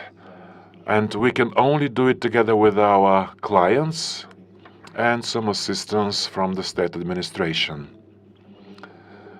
There are several basic questions that have to be answered. I very much liked Mr. Vassilev's input, and we have to specify what we want to achieve as a country. We want to diminish our energy intensity of production, but still produce. Our economy may be energy dependent, energy intensive, partly because it is not energy efficient, but it is an economy which produces, and we want it to go on producing. So in terms of energy production, we have to have detailed rules when you issue permits for new energy production, so that the processes are fast. This is part of the sustainability plan. And another thing is to stimulate contracts with long-term cost of buyouts with fixed price. This is something we've discussed a lot. People say, yes, there are such contracts. It's going to be difficult to fund contracts with a horizon of payback more than 10 years when it comes to renewable energy production. As for construction of energy certification blocks, measuring the carbon footprint of a building in the country, public information available is on less than 1% of buildings we have such information on. We can't assess actually what we have as emissions from the buildings. And without that information, we can't help it. We measured it by proxy. We used the year that the building was built and some assumptions on the requirements until now, if any, concerning the energy efficiency of buildings. And last but not least, we have to have reasonable policies concerning funding, and not only funding, but renovating the automobiles in Bulgaria. I've been dealing with this topic for more than 20 years. When I started working in leasing, we are still in need of a policy which is well structured and which can combine stimuli and specific policies concerning renewing the cars in Bulgaria. Otherwise, we will be one of the dirtiest economies in terms of carbon footprint. Thank you very much. Почнаха да излизат вече конкретни. We're starting to see some specific proposals, some very practical solutions, and now we're moving on to Postbank and the Executive Director, Mr. Asen Yagudin, and how the bank cooperates with different institutions. Hello, I'll be very to the point because we are late, as already mentioned. But I want to highlight some of the problems banks face whenever they implement the requirements of the EU. In my opinion, the main problem remains the fact that the regulations are ahead of other developments. The regulations in the field of ESG are published and enter into force before a common methodology is developed.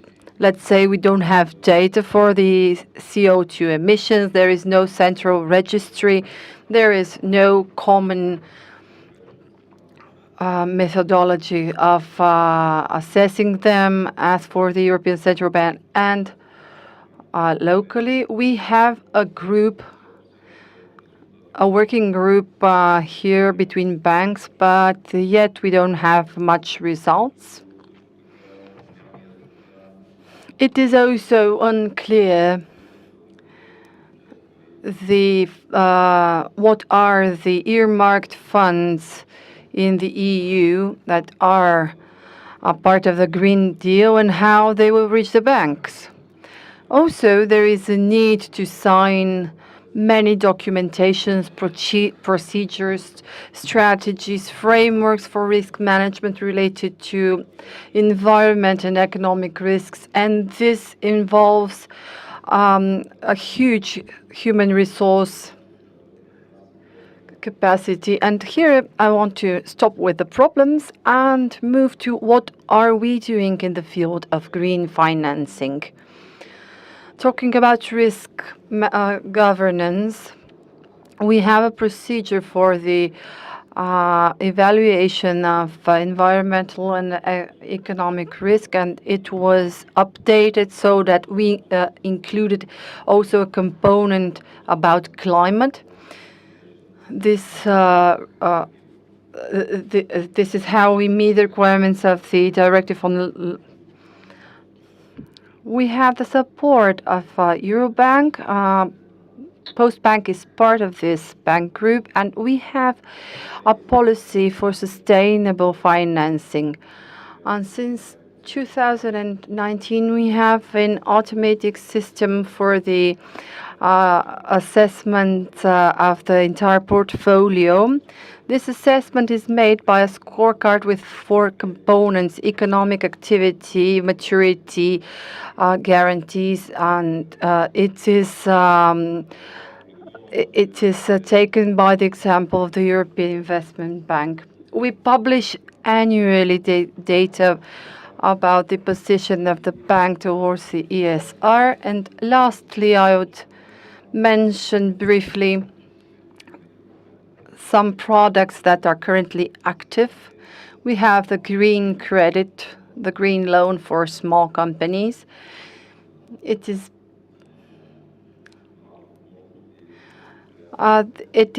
targeted for small energy production capacities and facilities. Also, it targets the energy efficiency of small companies.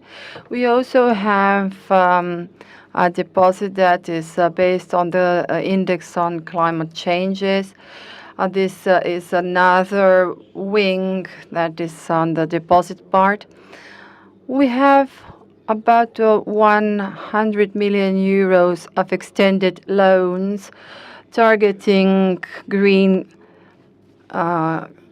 green generations and targeting energy efficiency improvement for corporations. And even without a framework present, a framework that would outline what is required from banks as in regards of that Green Deal. And I believe that also colleagues from the other big Bulgarian plans together, we make specific steps in these directions. Thank you. Thank you, Mr. Yagodin. You can also use the Green Center's expertise and experience. And I hope that we can help, and together we can build this roadmap for green investments in Bulgaria. And last but not least, the final bank present today is UniCredit Bank, and Ms. Mincheva, the floor is yours. Thank you, Mr. Muravenov, dear colleagues, dear guests. The sustainable finance topic is not new for us. UniCredit Bull Bank has many aspects to share here today. I fully recognize the responsibility I bear here to be present at this panel today, and therefore I wanted to summarize the ideas, one main principle, two directions, and the thesis. The main topic is that we have to stop talking about sustainable investments in the future tense. Everyone is saying we will do, we will start to measure, we will decrease the carbon footprint. People are tired of this future tense. We don't have the time to wait. For us, ESG is not only a mission, but it is a mission in the present. It is here and it is now. This is why colleagues in the UniCredit Bull Bank who work in this regard, they work under the code name Mission Future. The main principle here is part of the UniCredit's strategy. As a banks, our environment is very tightly regulated. There are plenty of regulations that pile upon us, but the principle I will share today is that we don't believe the sustainable development topic in the ESG should be another means of control. It should not be something that would be hidden somewhere in the bank governance, and after that, based on this, to regulate other people's actions. But not. This mission should be vested in all of the activities of the bank. And we don't have to have sustainable finances division. All finances should be sustainable. We shouldn't have a division focused on the sustainable products, because all of our products should be sustainable. I promised you 4 aspects. I mentioned 2, and the other 2 are the following.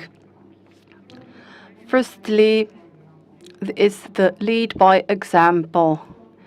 And secondly, we're focused on the opportunity to enable societies to develop. Leading by example, what do we mean about that? We cannot require by our clients something we are not able to do ourselves.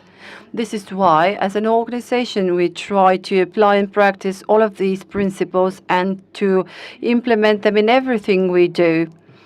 We see that major corporations, especially those active in so-called green activities, are already well prepared.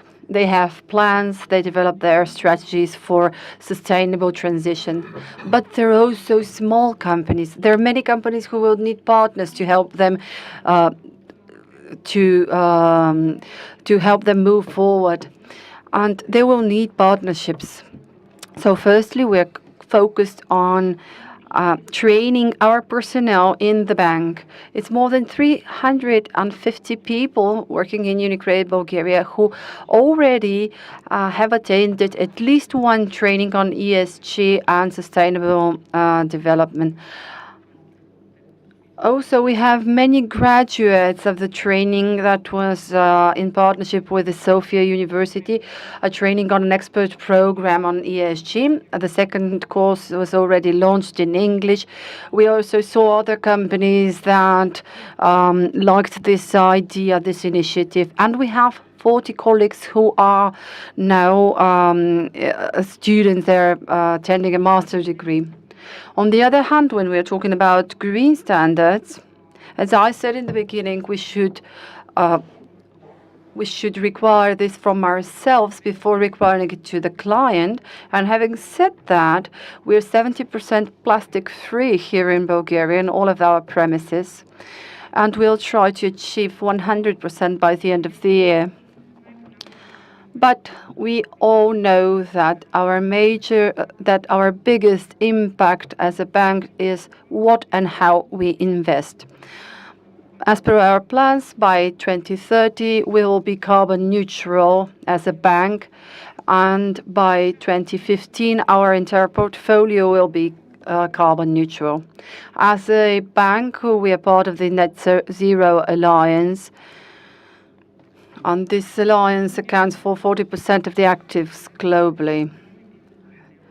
Leading by example, we're also refurbishing our model, and since digitalization is inevitable for the bank sector, one of the tools that can help us reduce our carbon footprint, and in UniCredit's plan, we've earmarked 2.6 billion euro in investment in this regard. So our aim is to become more digital as a bank. Having said that, I reach our second direction into which the bank will be working, and it is how to help communities to start working and living in a more sustainable way. Based on the current taxonomy, UniCredit Bull Bank's portfolio comprises about 200 million loans in green investment. I mentioned that this is not something new to us. We participate in a big deal of in the big share of the deals locally. About 8 million is the so-called investment with social impact, but we also have other products which cannot be classified yet because we are still in the process of implementing the taxonomy. So this is the top of the iceberg. We expect also active growth in these directions because also the clients expect that from us. And here, our role of all of us who are present here as financial institutions, as the government, as businesses, is to make this transition successful, possible. And since we are talking today about green energy, green transition, sustainable finances, I want to highlight the S of within ESG in the middle. For us, this is very important because we believe that we have to work together to mitigate the effect of the even more bigger gaps we are witnessing. And to wrap up, I want to reiterate what I said in the beginning. Our mission is now, and using the acronym SAAP as sustainable as possible is something we should all do. Thank you. It's always a good idea to listen to the big financial institutions, and it's a good thing that they lead by example. I've always said sustainable finance is the new morality of the business. And in this sphere, the leaders should really lead. So we heard everything about the banks, their portfolios, and they are striving after sustainability.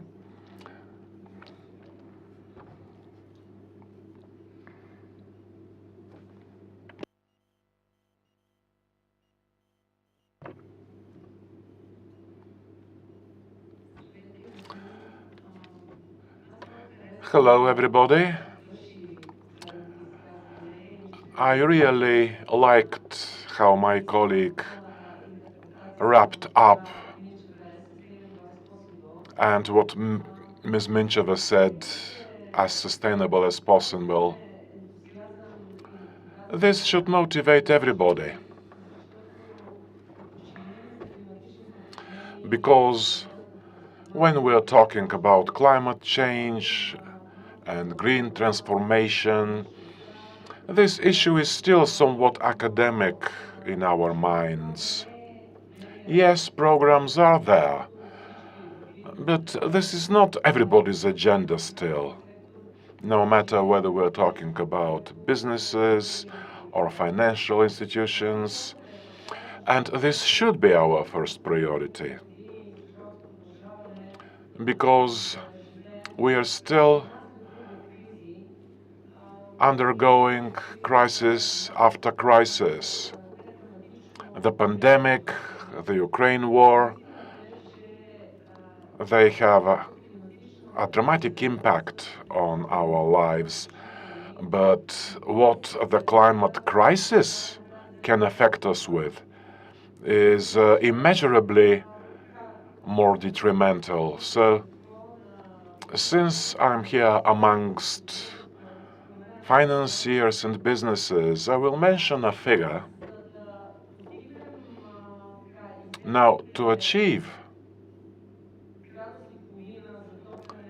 1.5 degrees until 2030, we have to invest $75 trillion.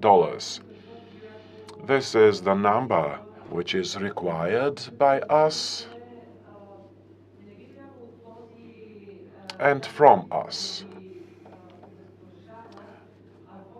Don't be pessimistic when you listen to it. We'd better think about alternatives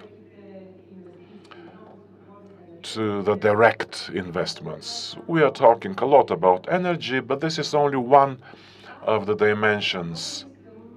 I would very much like, as a result of the discussion in our panel, to leave you with a conviction that you could leave this venue with. Right now, the world is being reordered because of all those crises, those shocks that open new opportunities. It's obvious that the economy of tomorrow is going to be green and digital. Prospering countries will be those whose environment is protected. And if we want Bulgaria to be among those countries and economies, we should start today, all of us, to work in that direction. That's why we created the Coalition for a Green Restart as a platform which collects green businesses, innovations, researchers, those who are creating tomorrow. And that's why we thought about setting up a ministry of the green transition in the meta world, so that the government remembers that there are environmental experts, climate experts, people working in unison, holistically, together. We work on policies, recommendations, including the Reconstruction and Development Plan, in compliance with European norms that Minister Sandov will speak more on. But the truth is, this is only one of the responsibilities of the state. So if we want to be among the future leaders and to join the pacemakers of the world, your businesses, your banks should have sustainability officers today. And those people should be on your boards, They should be among the decision makers.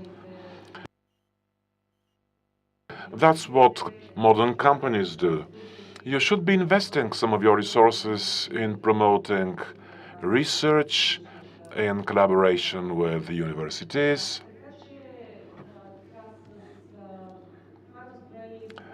So with that in mind, I would urge you to be active in our second panel for today.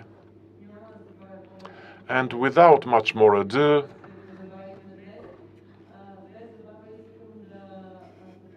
I'd like to invite the Deputy Prime Minister on Climate Policies and Minister of Environment and Waters, Mr. Borislav Sandov, so that he tells us what the state is doing today concerning limiting the effects of the climate changes and what you are planning for tomorrow.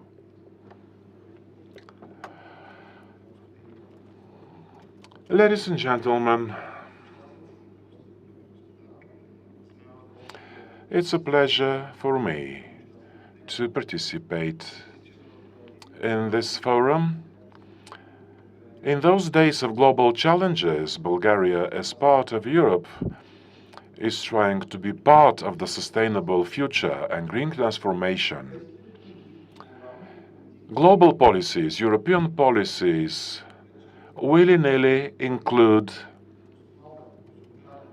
into one basic horizontal spectre the issue of climate policies and green transformation. This is not just a fashion.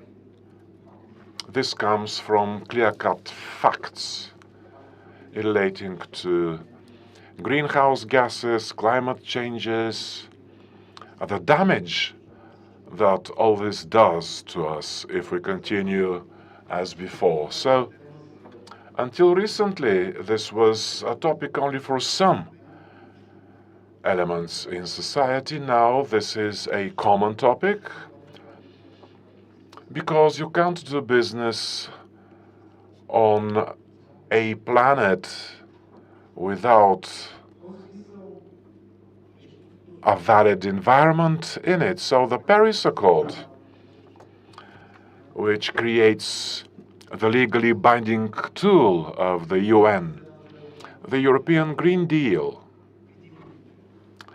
providing visible plans and strategies for decarbonization, packages of legal dossiers that we're looking at, 2055 and others, are those consolidated activities with clear-cut goals and activities that we're following.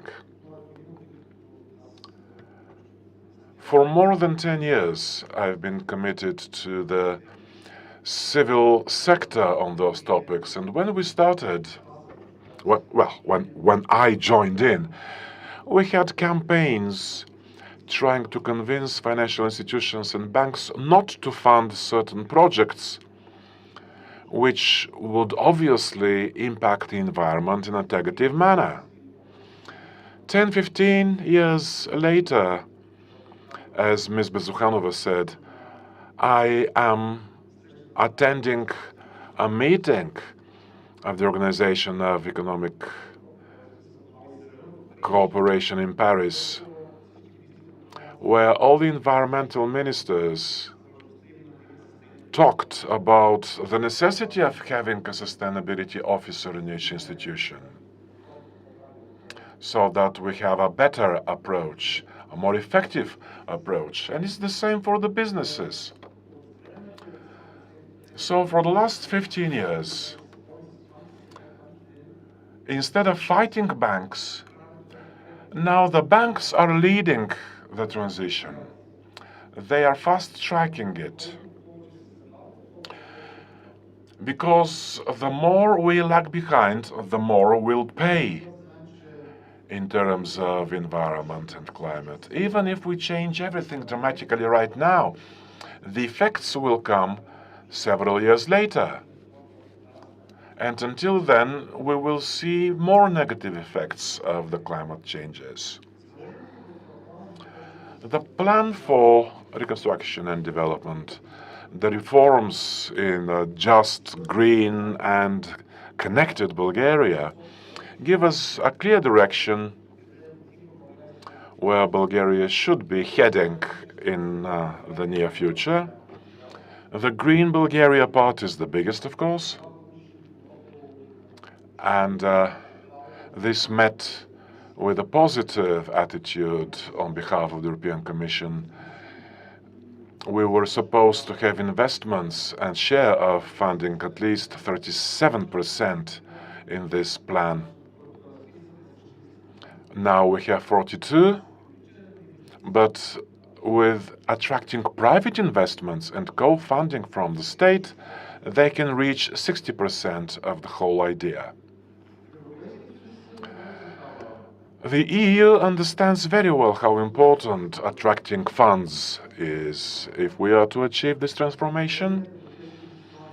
The investment plan for the Green Deal by the EC, also called Investment Plan for Sustainable Europe as part of the Green Deal, and the mechanism for just transition, which is included in then, I'm sure that inside some weeks we'll include that tool as well, are focused on ensuring a just transformation to a green economy and will mobilize considerable investments for the next 5 or 6 years.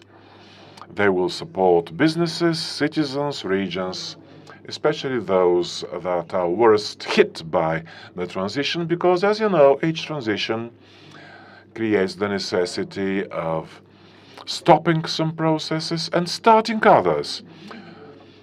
For the past several years, if we are to talk about green transition today and not tomorrow, we can see that investments basically go to green transformation globally in energy, new energy sources, conserving energy, electric mobility, everything concerning the product cycles, supply chains, and so on. Besides investments, we have the biggest innovations there. Startups, technological developments, they are there. So we're talking about today, not about tomorrow. The question is whether Bulgaria wants to live in the today or in the yesterday. And I would very much like to have our government adapt to this environment in its priorities, the coalition agreement, the new strategic documents, the plan, the operational plans that are forthcoming, because there are requirements there. 30% of all the programs should have climate-neutral measures. So we are not only talking about one ministry doing something. We are talking about horizontal actions. We are learning. We're still learning. Sometimes I find it difficult to convince some of the administrations of ministries that they should also be committed to those actions. I'm not going to mention which ministries. They say, if it's climate, it's your ministry. No, it's no longer like that. As a ministry, we should apply those measures through a bio-based economy. Measures and solutions based on nature, based on the lessons we learned. The taxonomy that was already mentioned, related to due diligence, corporate sustainability, shows that people understand that the private sector should be attracted as a partner. So sustainable, responsible behavior of companies should be promoted. Businesses have always been the driving force in an economy. The state has always been more conservative. When people go to the state apparatus, they like sticking to rules. And I can see that in our ministry, although we are somewhat recent. It's difficult for us to even speak about digitalization. as something that is the today. We still work with paper. A couple of words about greenwashing, because it's very important, and I want to be open with you. Many of the companies, because of the strategies that they have, and the global business elite is adequate, but the small branches, the small companies try to stick to the goals through greenwashing. What do I mean? I've seen it for myself, how a company says we've achieved a drop of whatever percent drop because we planted 100 trees. The truth is, the trees are already dead because, okay, you planted it, but the tree required water, it required attention, and if it wasn't provided, your impact is zero. Sometimes we have greenwashing in a company that markets itself, and customers require green marketing, and without customers we're nothing.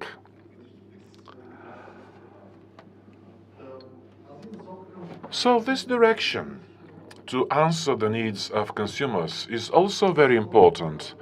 Recently, when we were in Nairobi, the General Assembly of the UN on the Environment, we heard something very important. The new generations usually don't participate in the dialogue. It is the old authority that make the decisions, but young people are 25% of the population, but they are not 25% of decision makers. But they are 100% of the future. So we must listen to young people, because they will either be the victims or the saviors of our planet.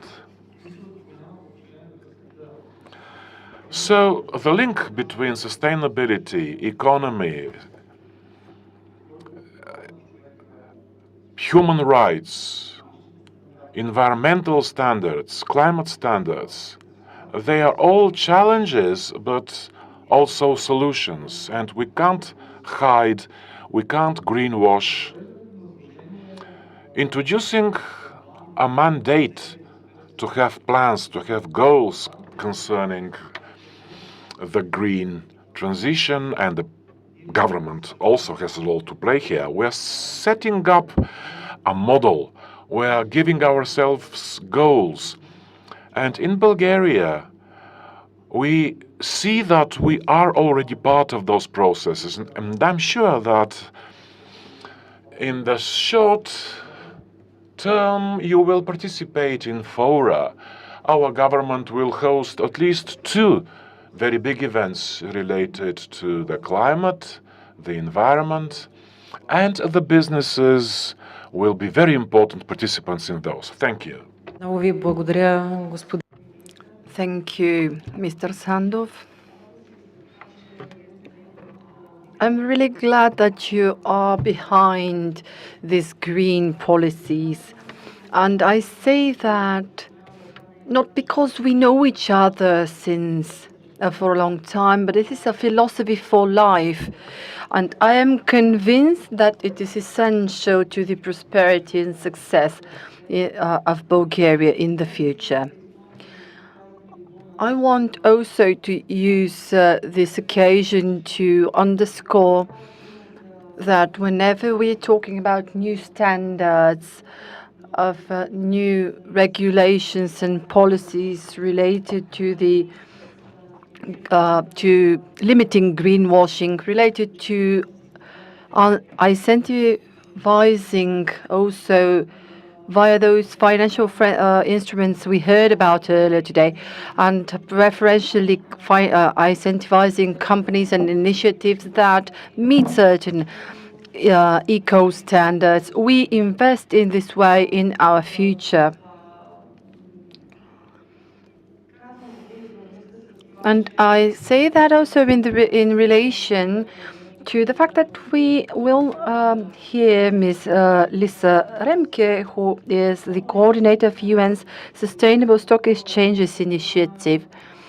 The UN published recently a research that demonstrated that sustainable economy opens new 100 million jobs, but we have to prepare for that.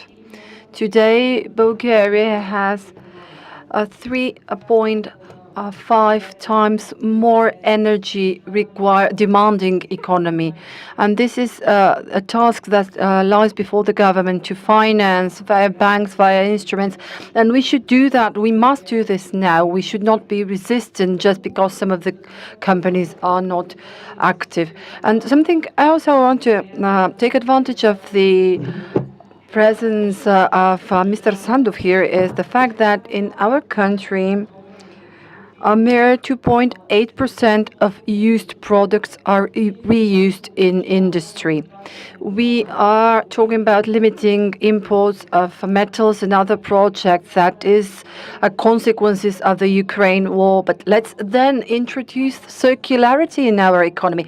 We have financing, we have public resources, we have banks, their regulations.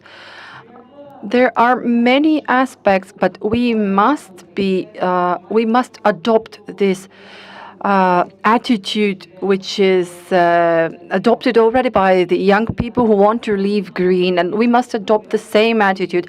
And I said these words of introduction before I hand the floor to Ms. Remke, so that we can hear the perspective of the UN and the Sustainable Stock Exchanges Program and their view on the need to introduce ESG standards. And Ms. Remke will tell us more about their development. Please, the floor is yours. Very much for the kind introduction, and it's great to see an in-person event such as this happening again, and I'm really sorry that I'm unable to be in a room with you in Bulgaria. The camera briefly showed the room, and it's great to see so many stakeholders and participants talking about accelerating green. It's a very timely discussion to be held, and yeah, thank you very much for inviting me to speak to you today. As you know, in a couple of days, it's Earth Day, a day to raise awareness for the importance of the environment for our own survival, but also to highlight the damage that human actions can have on our planet. And in the past decades, the international community really has realized that urgent actions are needed to preserve our planet as we know it, and with that ourselves. And most of you here in the room will be aware that 7 years ago, in 2015, world leaders met in Paris to agree on ambitious goals to avoid the worst effects of climate change. And in the same year, UN member states came together and agreed upon the United Nations Sustainable Development Goals, which includes a distinct call on action on climate change. And these goals should be achieved by 2030, which is a mere 8 years away now.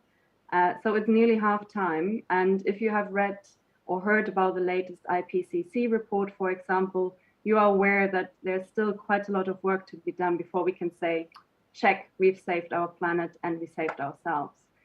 And meeting these goals that the international community has set and meeting them in time really requires all actors of society to do their part, which is why it's so great to see so many different stakeholders that are meeting here in the room today. And for the financial world, it of course means in transition to green and sustainable financial markets. And most people are aware of this, and many sectors have already done so much great work. And as in the introduction mentioned, I work for the United Nations Sustainable Stock Exchanges Initiative. We are a UN-led partnership program between PRI, UNEP-FI, UN Global Compact, and UNCTAD. And our mission is to help financial markets move towards a more sustainable future to promote green and sustainable finance. And we do this together with a network of over 100 exchanges worldwide, ranging from developed markets to developing markets. And we work with exchanges in particular because of their central role within the financial system. They're connected to their issuers, they're connected to investors, to banks, to policymakers, to regulators within their own jurisdictions. So they're really a central point of the system, and they have the ability to introduce market-wide change. Of course, we also work with our members on accelerating green finance, and we do this providing research, consensus building opportunities, technical assistance, and so on. And in 2017, we published a report on how exchanges can further green finance. As with all our reports, the document was informed by a very diverse advisory group. And through this group, we identified some common challenges that exchanges face when they want to further green finance in their own markets. We found, for example, as you can see here, often it's insufficient liquidity for green products. Sometimes there's some confusion related to the terminology used related to green finance.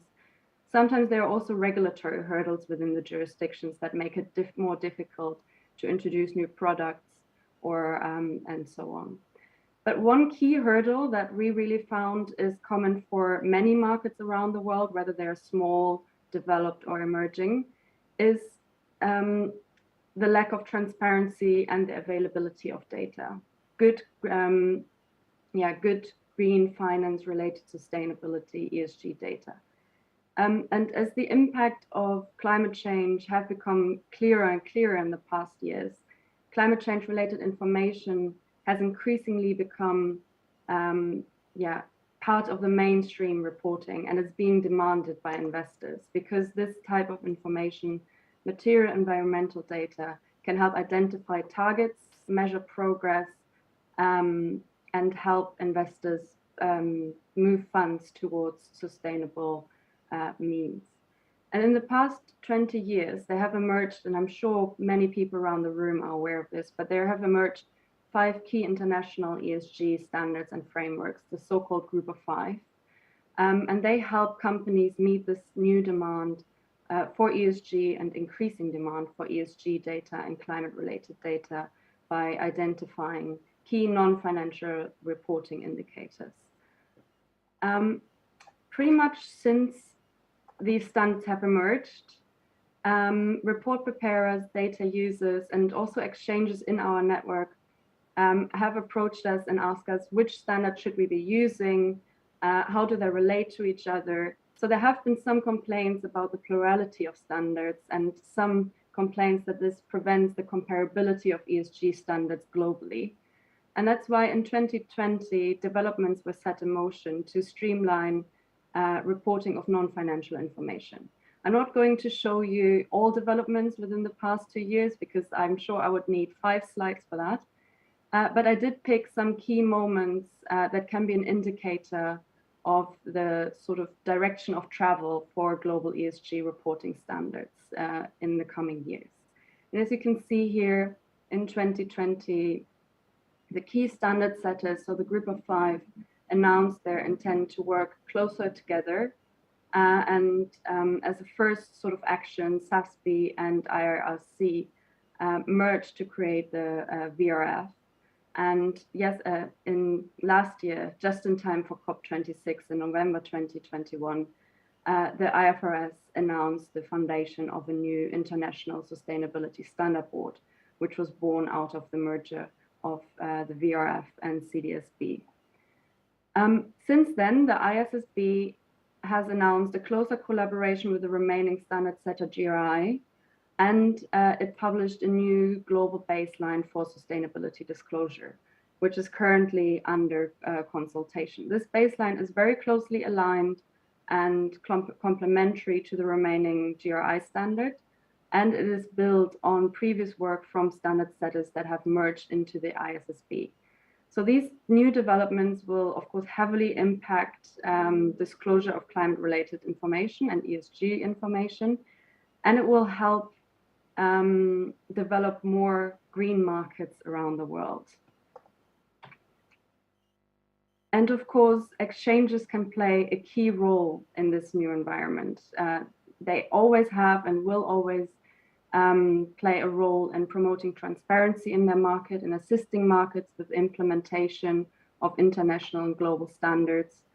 And through our work with exchanges around the world, we have seen that there are some key challenges that always pop up around the world when it comes to ESG disclosure, and that is often connected to the level of reporting. So insufficient ESG data is being provided by issuers. It can also be related to the format of reporting. So report preparers might not be aware of where and how data is being reported, and that makes it more difficult for the target audience to access and use it. But it's also sometimes related to the content. So the information that is being provided does not seem to meet the demand of the intended audience. And these new developments that I've just mentioned in the global ESG standard space can really expect to make some of these challenges easier to address. But exchanges will always have the mandate to help their markets implement new standards and help them make sense of the new environment. And they can do this by either providing guidance, which is very important. They can provide guidance to their market on how to report on ESG information, or they can assist report preparers at listed companies by providing training. And we, as the UNSSE, we assist exchanges assisting their markets. So, for example, in relation to the guidance, in 2015, we launched a module guidance that exchanges can use to guide their issuers on how to report on ESG issues. And at the time when we published this document, less than 10% of exchanges around the world were preparing this type of guidance for their market. Today, it's more than 50. So you can see here 63 exchanges. I'm very happy to say that the Bulgarian stock exchange is soon going to be this 64th exchange. And this number is rising every year. And we expect this to continue in the future as well. In fact, in 28 markets that we cover in our database, which consists of 114 exchanges, ESG reporting is already part of mandatory rules. So everyone in that market has to report on ESG information. The second point that I want to raise, where exchanges can really make an impact and where they can help their markets make sense of ESG disclosure and help increase the quality of this disclosure as well, is training. And training can really provide a more in-depth perspective and offer report preparers the possibility to ask questions to experts if they want to ask a question to a particular standard, for example. Over 50% of markets around the world already receive ESG-related training through the exchange, and that helps raise awareness and also adds to the consistency of data within that market. And the demand we've seen is very, very high. For example, last year we started providing climate disclosure training based on the TCFD recommendations together with exchanges around the world, and the uptake has been incredibly strong. We've seen 15 markets already being trained with over 5,000 participants, and all that even though we published a guidance on TCFD reporting. So you can really see that the co-action, guidance and training together can have the best effect in market. Mrs. Remke, I just want to invite you to make concluding comments because we are a bit late with the program, and I'm sure that the partnership with the Bulgarian Stock Exchange will give a very good platform for further collaboration and exchange and trainings. Sorry about interfering. No problem. Yeah, I think in conclusion, one can say that there's a lot that exchanges can do to help financial markets become greener and more sustainable. The time to act is now. Our actions in the next decade will decide where we and our children find ourselves within relation to climate change. The global ESG standard space is being streamlined to make it easier for markets to accelerate ESG and green finance. Exchanges can do a lot, and as you said, you will hear more about that later. And of course, the UNSSE stands ready to assist exchanges and their financial markets along the journey. Thank you.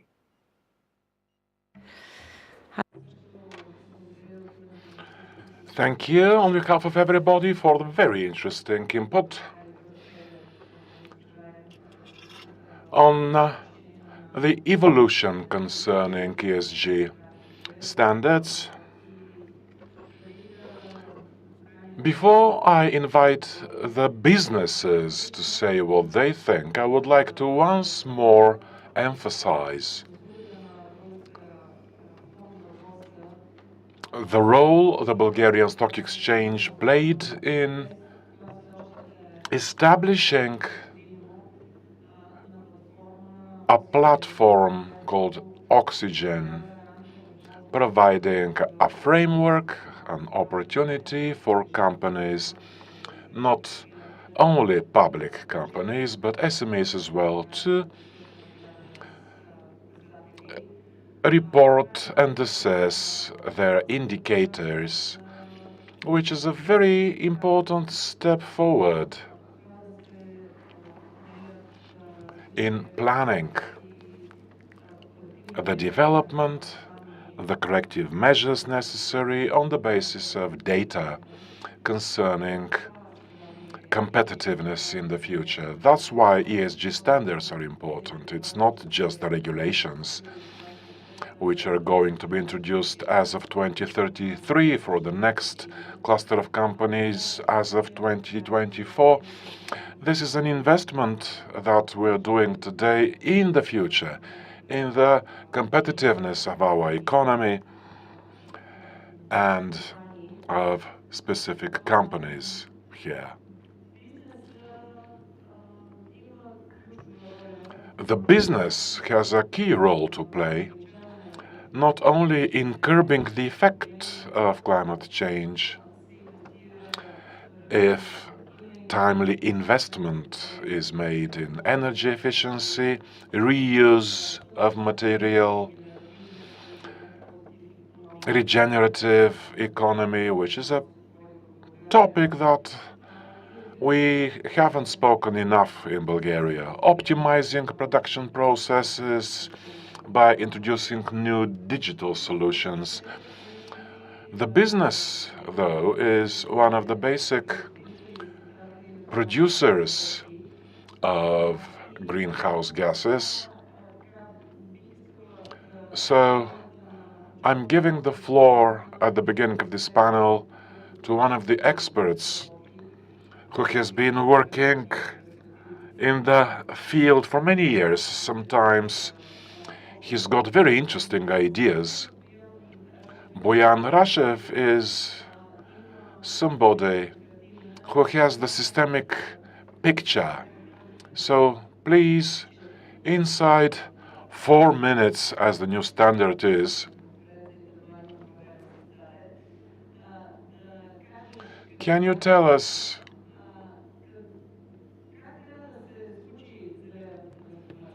how will the green transformation happen? Hello, Boyan Rashev is my name. Thank you for presenting me. I usually say interesting things.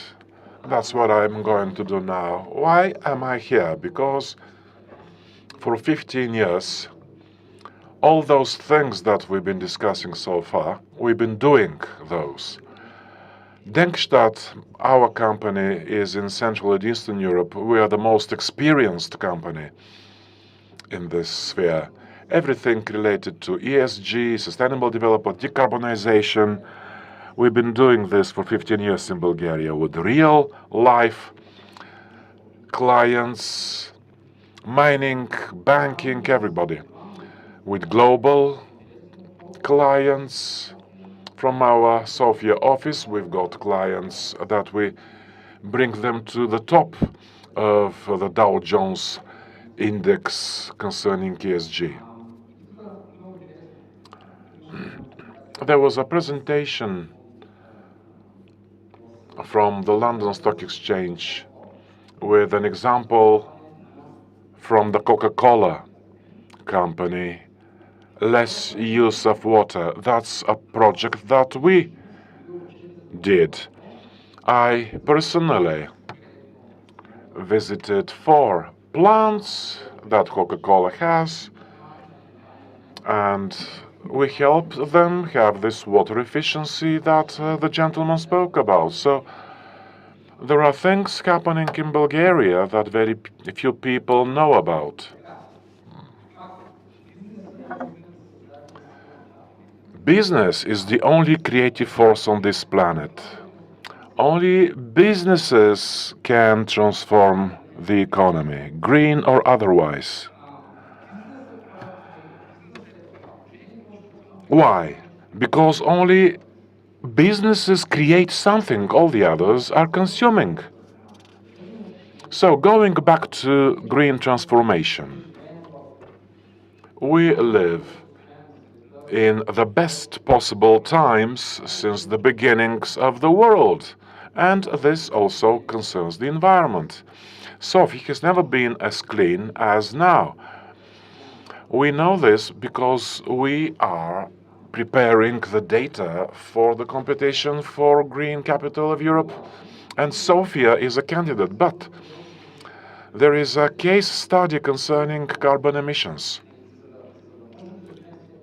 If we are to live better, if we are to use more and more energy, this requires consuming fuels than carbon emissions, and we all know what is happening. But what's important is to say what the 2 basic rules are if we are to have the green transformation.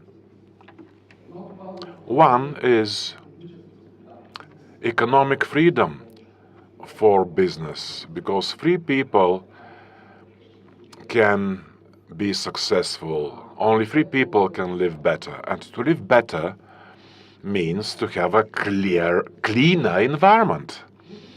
This should happen naturally. The physical condition is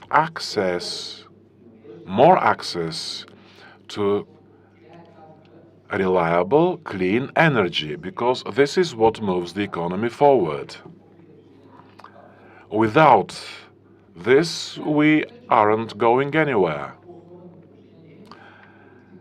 Right now, it's somewhat strange because politics requires that businesses achieve political aims,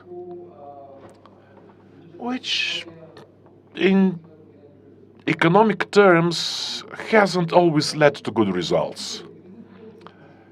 Business leaders are free, pragmatic people. We set our own goals. This is very important. I'm sure that most of you think that way.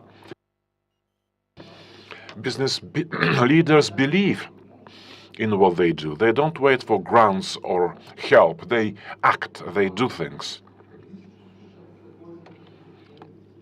First of all, they pay attention to consumers and employees, and only then do they listen to politicians. Otherwise, it's going to be a catastrophe.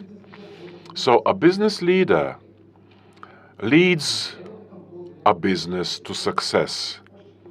And a green future is the joint success of many companies. That's how it's done. So we are in a very interesting situation, and we have to be very smart. And I'd like to address the financial sector. Right now, politics requires from the financial sector the role of a sledgehammer, so that they move things in a certain direction. This is a very important position. And everybody should understand that we should be very careful what direction we are taking, because the digital economy is something very important, but it can't exist without the analog economy. And right now, the analog economy is having its revenge. Everybody knows what prices of materials and energy is. And this is not by chance. Digital economy is having its revenge because we forgot about it. He means analog economy, actually. So we have a financial colossus on clay legs. And those clay legs are supported by Russia, and this makes our position rather untenable recently. So my appeal to the financial sector is, your role is to support, to train, to give opportunities to people, to make things happen, but you can't be a sledgehammer. You must be delicate. Again, the basic conditions: economic freedom and access to energy. Without those, we can't succeed. So we have to provide them. I'm very happy that Mr. Vassilev mentioned physics, because physics is unavoidable. We have to pay attention to it. Thank you, Mr. Ashev. Your focus also was on the factors that you believe key in our efforts, that's access to cheap and reliable energy as a mechanism leading to progress. And I'm using this message of yours as a transition to the next speaker, Martin Boyegiev, trade manager of AES. And I would like to ask him, what's your opinion? After all, you're one of the companies that has been working long enough in the analog part of the Bulgarian economy, especially the energy sector. Which do you believe are the possible good practices for transformation from the brown energy world towards the green energy world without shaking the foundations of our state and country? What are the mechanisms to fund the transformation in the energy sector?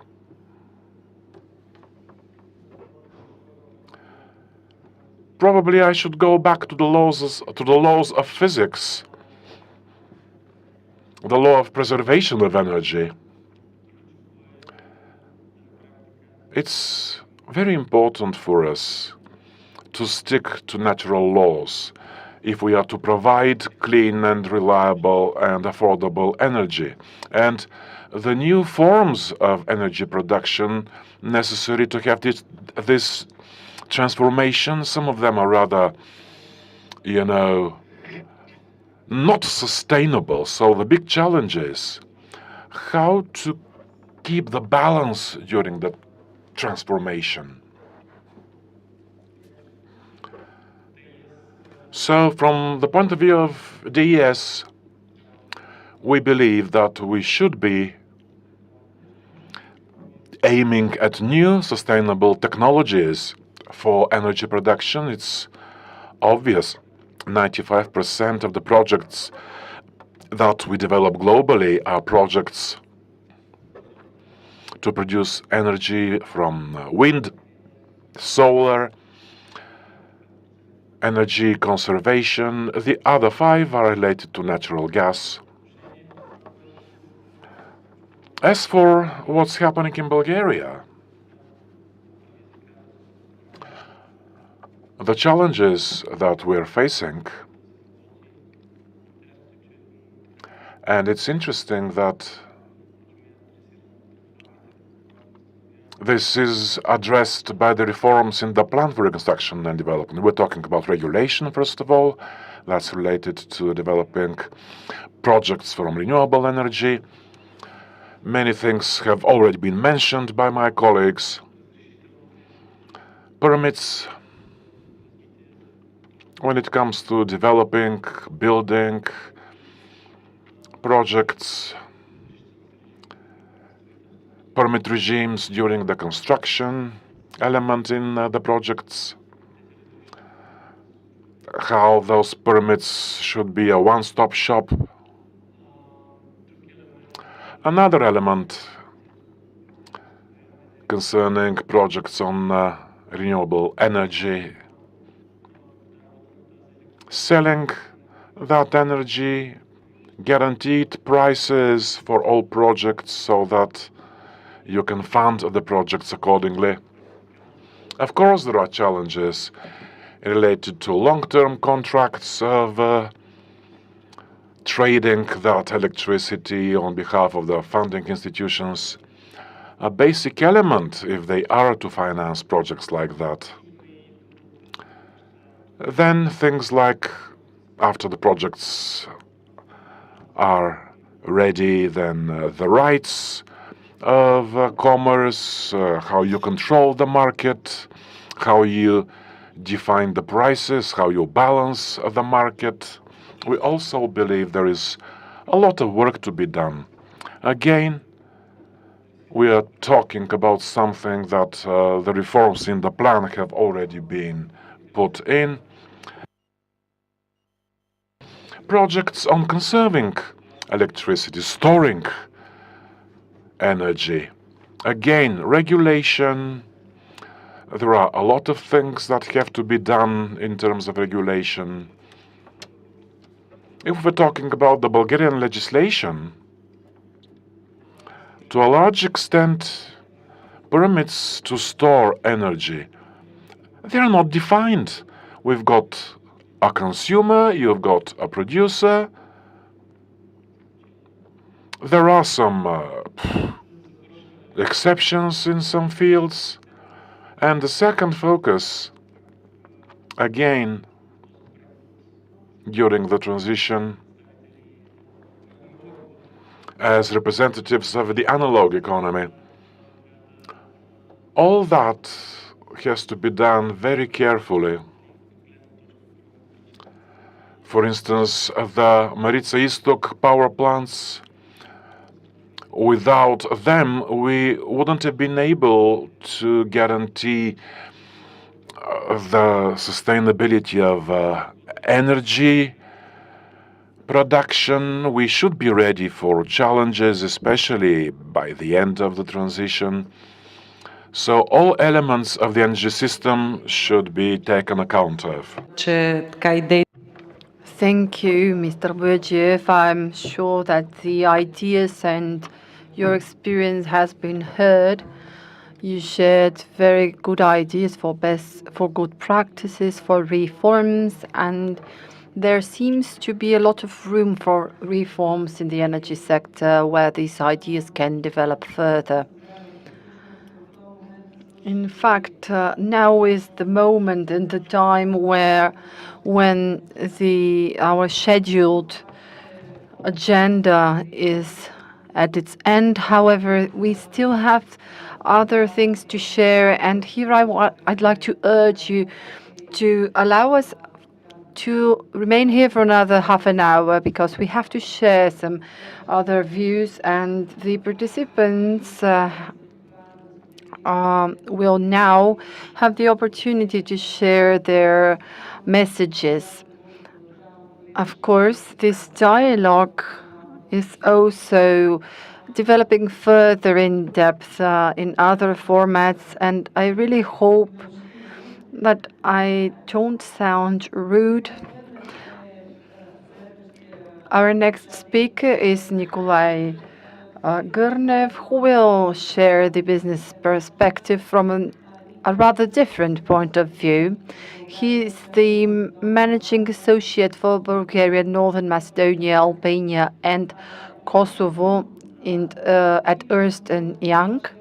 And I want to ask him, given the fact that you consult big corporations, not only you personally, but companies as Ernst & Young, what is the perspective and what are the challenges laying before the management boards of the companies related to this very intensive green transformation process, looked at from the point of view of the unpopular decisions they have to take, the financing they have to design, and how they can provide and support their teams for something which is not very keenly uptaken by the system. Mr. Gurnev, the floor is yours. Thank you. I'll try to be very brief, sharing my impressions. And our impression is that the business has grown up enough to realize the need to apply reasonable ESG policies. And this is an existential question for each and every business. You mentioned the importance of this agenda to be on the table of the board of directors so that they can implement measures in every business. Recently, we published our second research at a European level, and it's research, the survey shows what top managers think on ESG. In the first survey, they answered that the ESG topics are always in the agenda of the board of directors. This was answered by 15% of the top managers in the first survey. But now, half of the respondents admit that they discuss ESG topics in their board of directors. If I have to wrap up or summarize rather, there are two challenges that hinder companies, that companies face. This is finding the balance in two directions. Firstly, finding the balance in time. Everyone said that green investments are paid out on the long term, but the interest of investments and investors is not that long term, it's rather short term, and it will continue to be that way because quarterly results of companies are very important, and they will continue to be important. This is why the long-term effects of ESG policies for companies on the one hand, and the short-term focus on the other is a major issue for the companies. This is why I hope all the standards that were meant will be available so that we can assess the effect of a company's green policies, and that they can be presented to the stakeholders in a way that would allow comparing them between companies so that the interest of investors is attractive. The second type of balance, which is very important and a challenging one, is the balance between the E and the S of the ESG policies, because not always this balance is easy to strike. Sometimes some policies are green, but especially on the short term, they do not produce a better social effect. And this striking the balance between the E and S is a major challenge for the companies.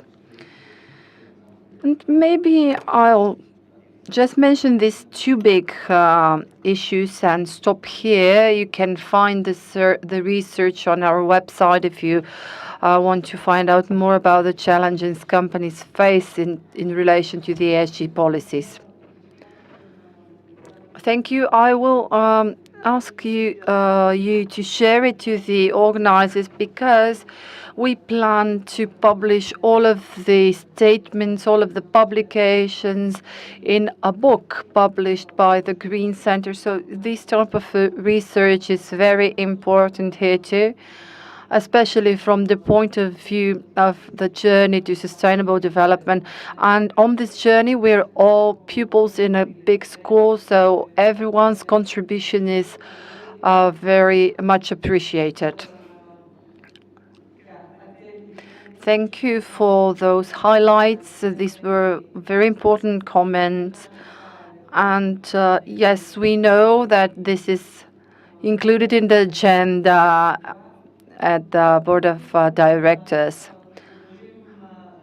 And having said that, I would invite you to continue our discussion with Mr. Bujidar Nechev, who is an associate at PricewaterhouseCoopers Bulgaria, responsible for the deals in Southeast Europe. Mr. Gurnev outlined the concerns, or rather the challenges, the board of directors face in relation to the green transition.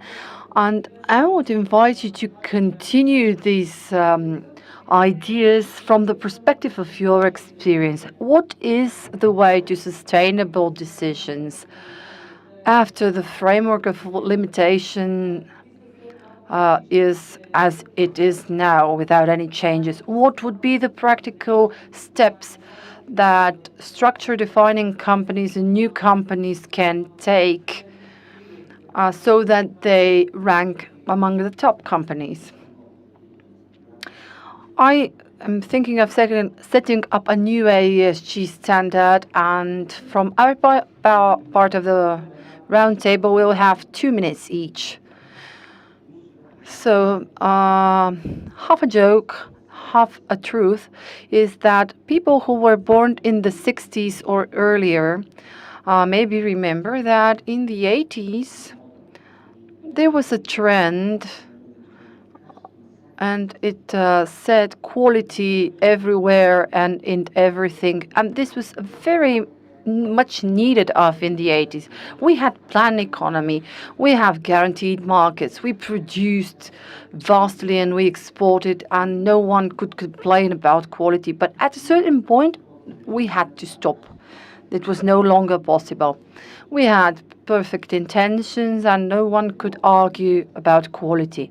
One of the challenges for the business is whether we would allow or not everything related to ESG to head in this direction. Because back then, we talked about quality all the time, but we never achieved it because we had other reforms in the 80s. And having said that, we should ensure that ESG is not only statements, policies, missions, but it's something that happens and happens now. Another accent and another challenge for businesses is sustainability. Everyone is talking about green, but whether it's green, orange, blue, or whatever, but sustainability is perceived differently by everyone. For me, I'd say that there are 5 dimensions of sustainability. Firstly, a very practical perception where we are.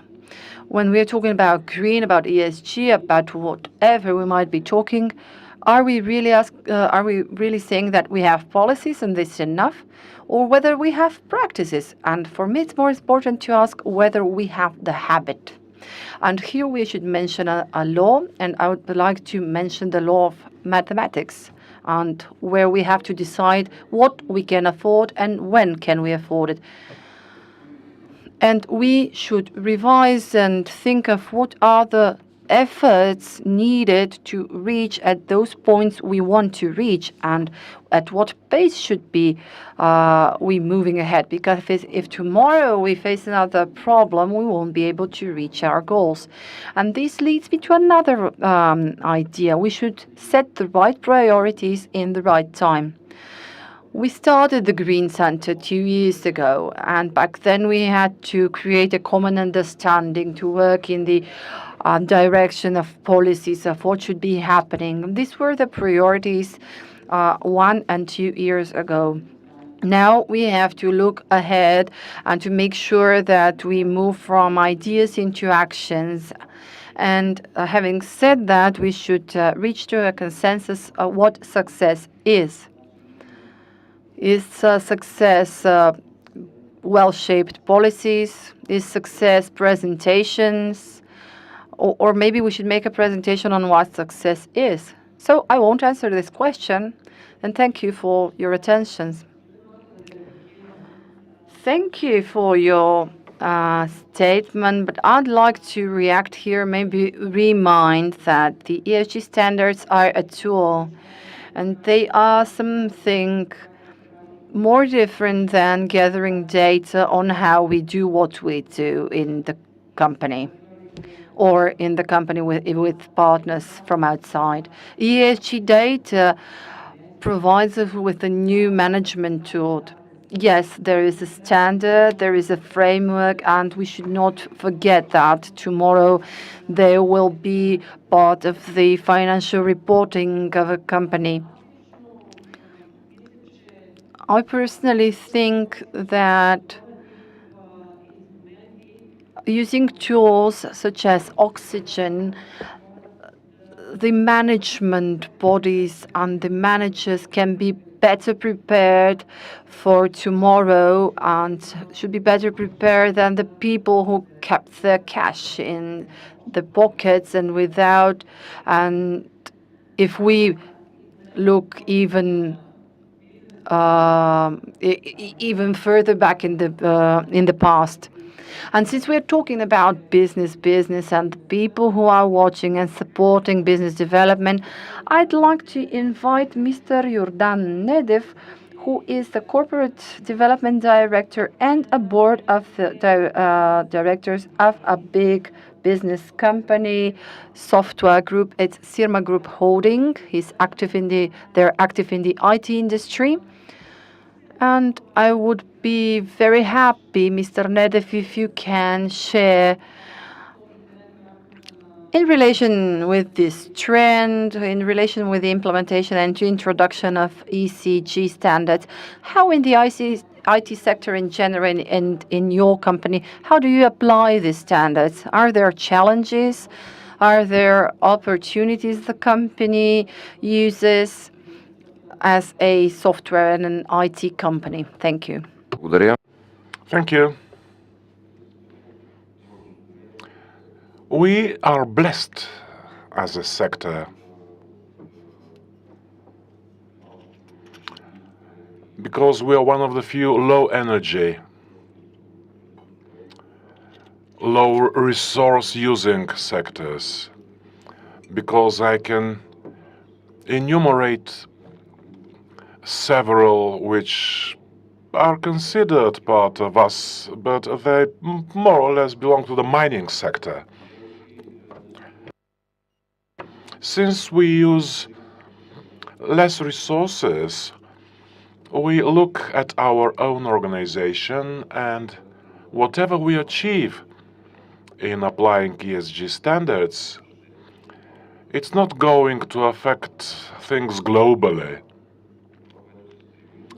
And that's why what we want to do is to influence our clients so that the solutions we offer them, the products we offer them, should comply with those standards and lead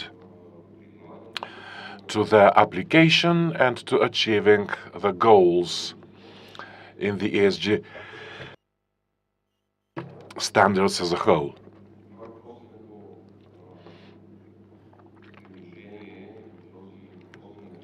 This effect can be rather large, though. The colleagues from the banking institutions mentioned how they computerize their processes. Of course, this happens with products that companies like ours supply, and the effect that they achieve in the organization or through the organization comes from what organizations like ours do. So what you can see here on the slide, we've mentioned some of the basic potential positive effects in terms of environment, social sphere. Going back to our internal goals, inside our company and other companies like us, we can't do much more. We've done a lot anyway for our employees. After all, our employees are smart people. They know that green is good. Going back to our clients, though, the two biggest circles that you can see, medicine and AI, unfortunately, let's start somewhat earlier. I was frightened until a little while ago that AI was going to dominate us. I'm glad it still hasn't happened. We haven't reached such a high technological level. I hope we never will. There should be limitations so that we don't watch apocalyptic films like robots overrunning mankind.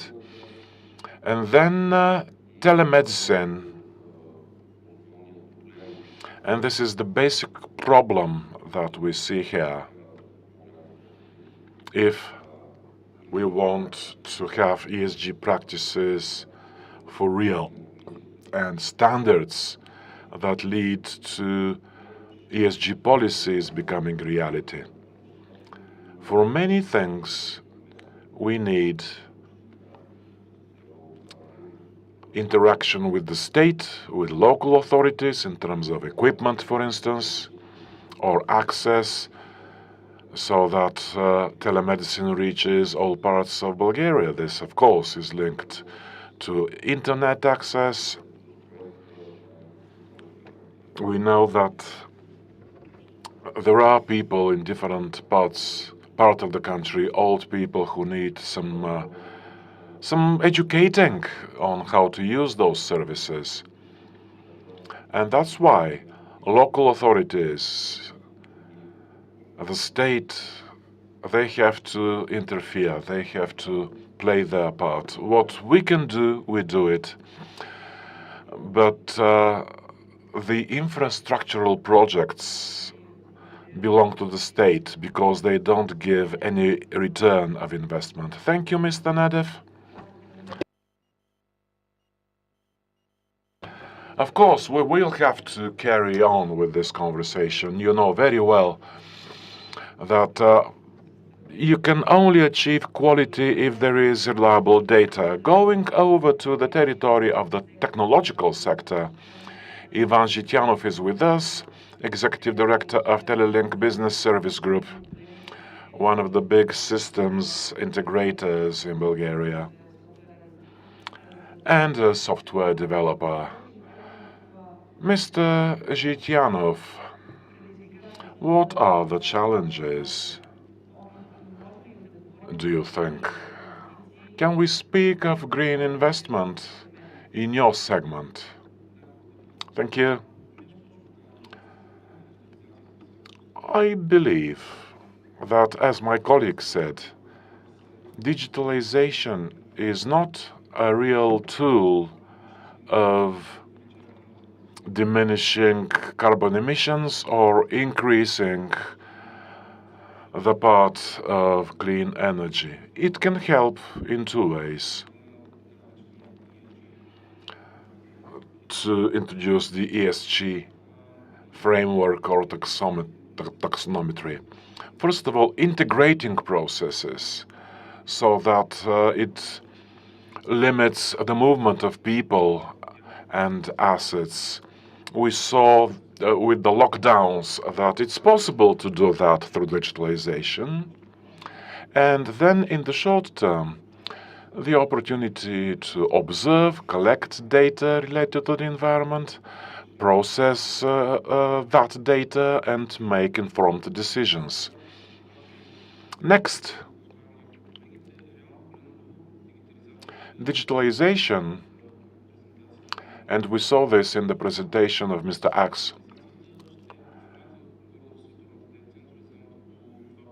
2% of the digital centers, 2% of the energy goes to those centers. Of course, call centers are excluded, but this means that digitalization uses less energy.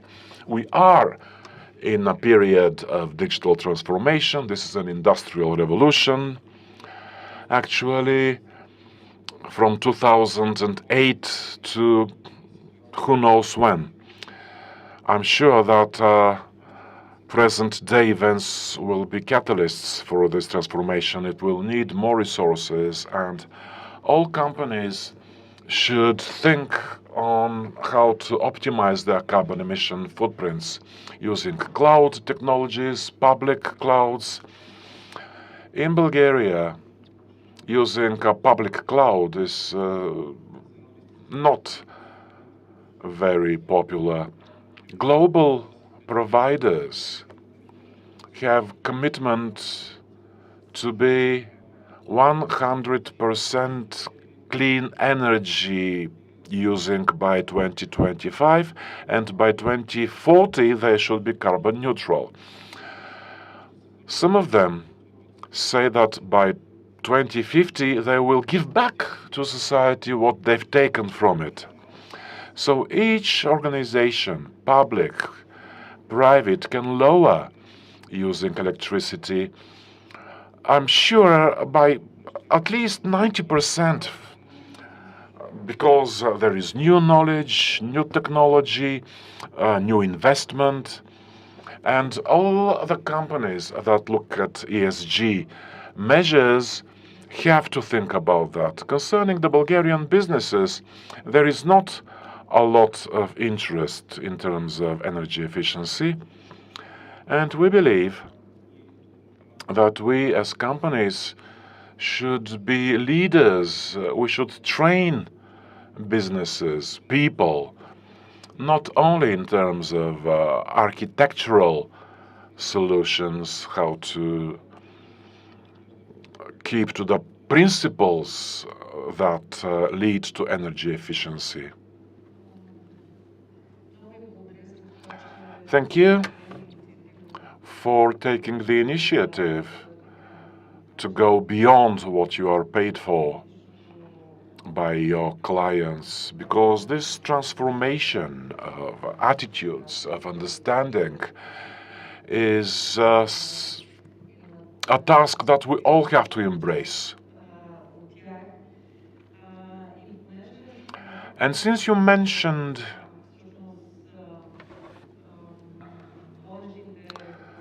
leading markets investing in green solutions, I remember that the 30 biggest managers managing $9 trillion announced this December that until 2050, their collective portfolio would be climate neutral. Exactly what you mentioned. And this is a transition to the next group of participants in our panel,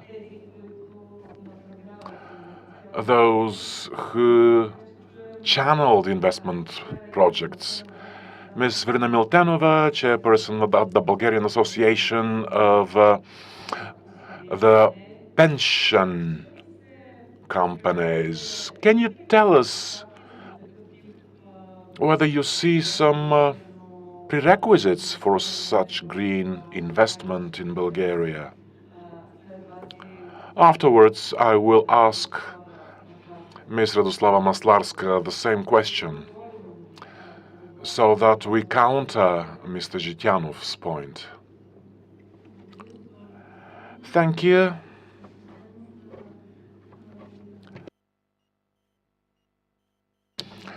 Hello, everybody. Thank you for inviting me. Our funds consider this venue very important because there are many representatives of the state here, or used to. The two deputy prime ministers, because it's necessary to see that the government of the state support us in our efforts. To answer your question, green investment are a reality when it comes to pension funds, and our association represents the interest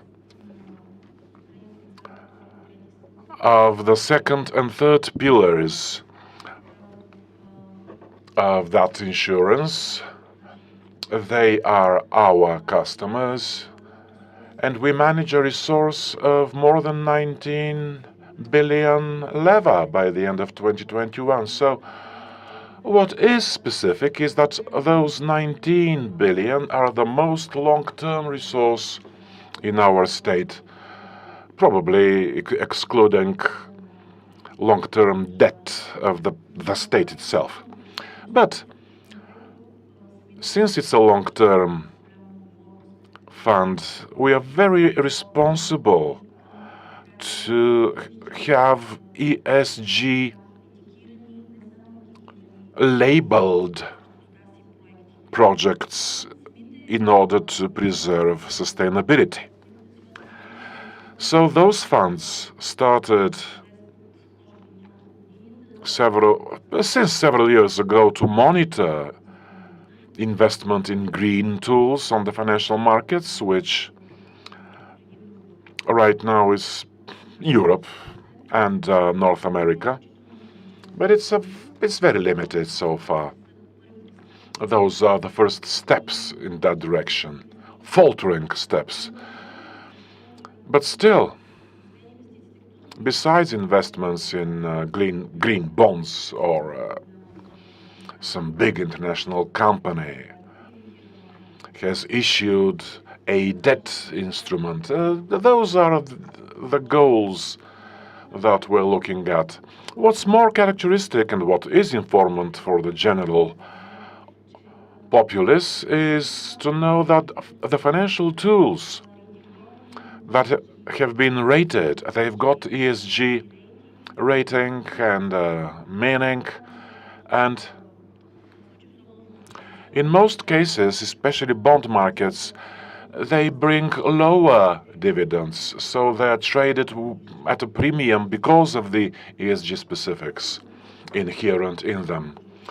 So in terms of the long-term resource in our second, third pillar of our clients, the industry should thank the state because they gave us a good start.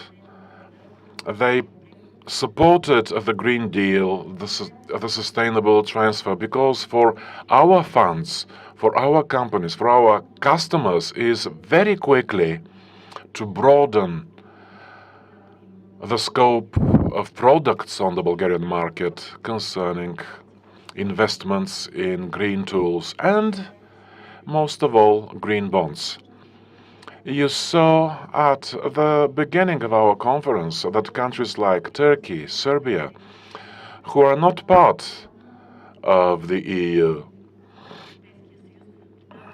not to mention the old EU member states, they've issued green bonds long ago at the level of state. So that's sovereign debt. So that's a very important task that we will support. We will participate in projects that I'm sure will happen in reality, if not this year, next year. So that we'll channel resources, long-term resources on such sustainable projects. Thank you very much. This is what I wanted to say. That's our priority. It's very important, and I've jotted down here that I should pay special attention to that fact in my invitation to Ms. Radoslava Maslarska, who is chairperson of the managing board of the Bulgarian Association of Licensed Investment Mediators. Ms. Maslarska, sustainable green bonds for 2021 went beyond 900 billion. So in Bulgaria, as we heard from Ms. Miltenova, there have been faltering steps concerning such new financial tools. But from your point of view, from your experience, how do you see the trend? Do you expect that there will be interest very quickly, or the situation will be different next year? And what should be done so that Bulgaria enters that market? Благодаря много. Със сигурност. Thank you very much.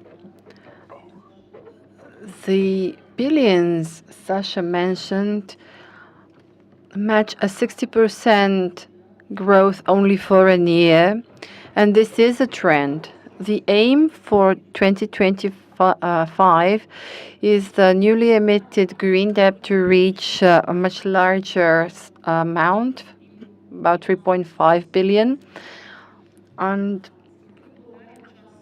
this requires a much larger funding. And to make sure that this funding will be provided by financing via capital markets, and to ensure that Bulgaria takes part in this transition, we have to analyze what the market players need in order to be active market players or to issue such types of bonds. What was mentioned is that they govern big portfolios and they need high quality management, efficiency, etc. But individuals as investors who most probably would like to participate in this green transition, these individuals need the opportunity to invest with smaller amounts of money, a couple, 10,000, 100,000 level. And there, they need a much higher degree of confidence in their investment. And this confidence can be provided by the state as an emitter. And as for the emitter, it's very important to have a sound legislation framework coupled with some adequate monitoring and with fast access to investment, because certification and follow-up validation of this green status requires lots of investments, lots of money. And having said that, what can be done in this regard? Ms. Miltenova just mentioned the topic, but I would say it clearly. The state can be much clearer and can issue the first green bond, and can be used via the Bulgaria Stock Exchange. This will be public and transparent bond issuance, which would provide access both to national, to individual, and to corporate investor. This is just based on the example of other neighboring countries in Eastern Europe who already did this. Another opportunity can be the co-financing of green projects that are incorporated in the plan for recovery and sustainability. This is a way to attract local and international funds to invest this private part, which is outside of the plan, whereas about 3 billion is needed to implement the project. Of course, if we want to make green investments affordable for individual investments, there should be a massive campaign which should be able to explain to people how they can participate in this transition. And lastly, we have to think how to reduce and relieve the administrative burden on investors. This certification of the green aspect of the investments. Maybe we can learn from the Luxembourg experience, or maybe Oxygen can evolve into some point of some form of state agency. I think that this outlines the framework. Thank you. Thank you, Radoslava. Thank you, too. I will now use the accent you placed in your statement, the state as an emitter of green bonds. The state really made an attempt to emit bonds, so to emit when the state financed the projects for energy efficiency of residential buildings. This was a relatively successful project, and this is a wink to our next participant, Mr. Ivan Velkov, who is the chairperson of the Managing Council of the Bulgarian Facility Management Association. Mr. Velkov, you know this market, and buildings, green buildings, can be significant participant if they are created and governed well enough. They can contribute to limiting and mitigating greenhouse gas emissions. I mentioned the energy efficiency project, but this is only one of the elements, and I'm sure that the legislative framework and creating an opportunity to be that would facilitate the setting up of energy cooperatives in such a way that would allow buildings to enter the market of renewable energy, which is seen in other countries as a practice. So I'd like to hear from you which will be the most effective and the best way to carry out this transition. This is a transition where buildings have zero or very few emissions.